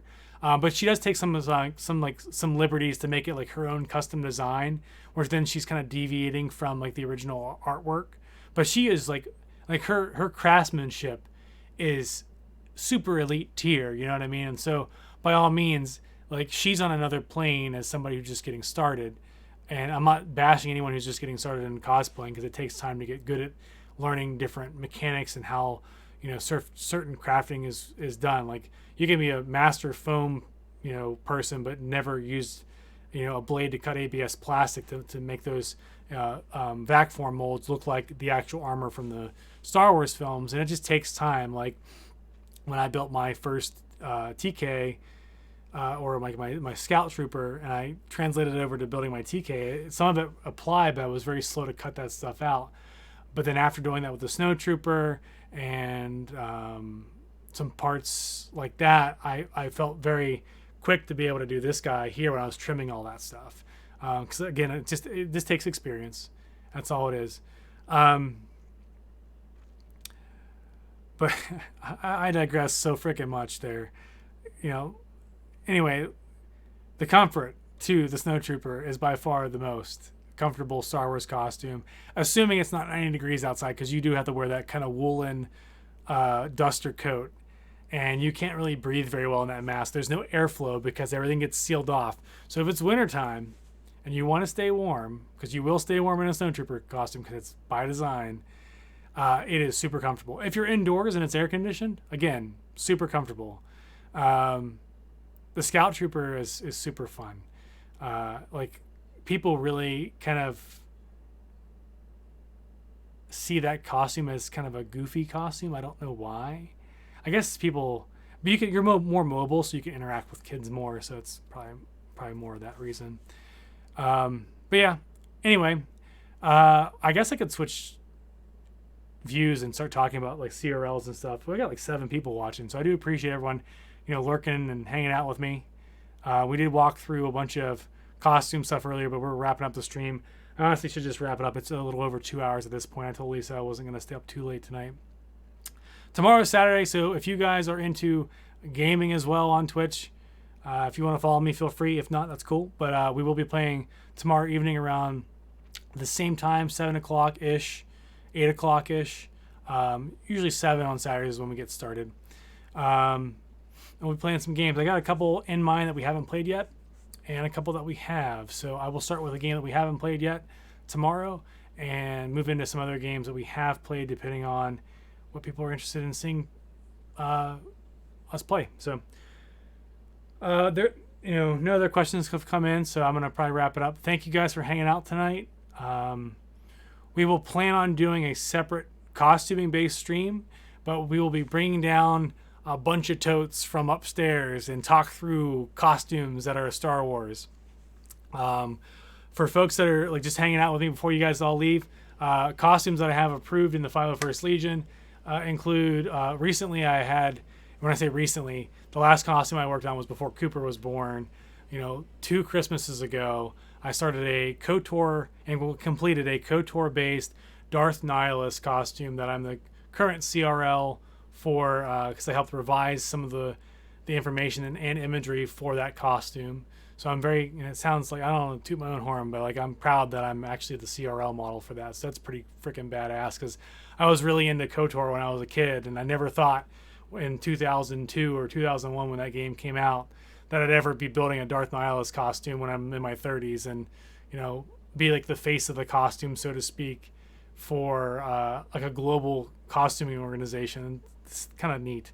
I have some soft cloth costumes that are easy to get approved, and I'll talk about why, if you want to join a costuming group like the 501st Legion, getting started with a more or less, I guess, an easy, comfortable, cost-efficient costume base, like a TIE Reserve or a Bridge Crew is what there's 2 different costumes, TIE Reserve and Bridge Crew, which is pretty much just a jumpsuit and some military boots, Imperial cogs, the hat that you've seen me wear with some little greebly details and a belt. That's pretty much it.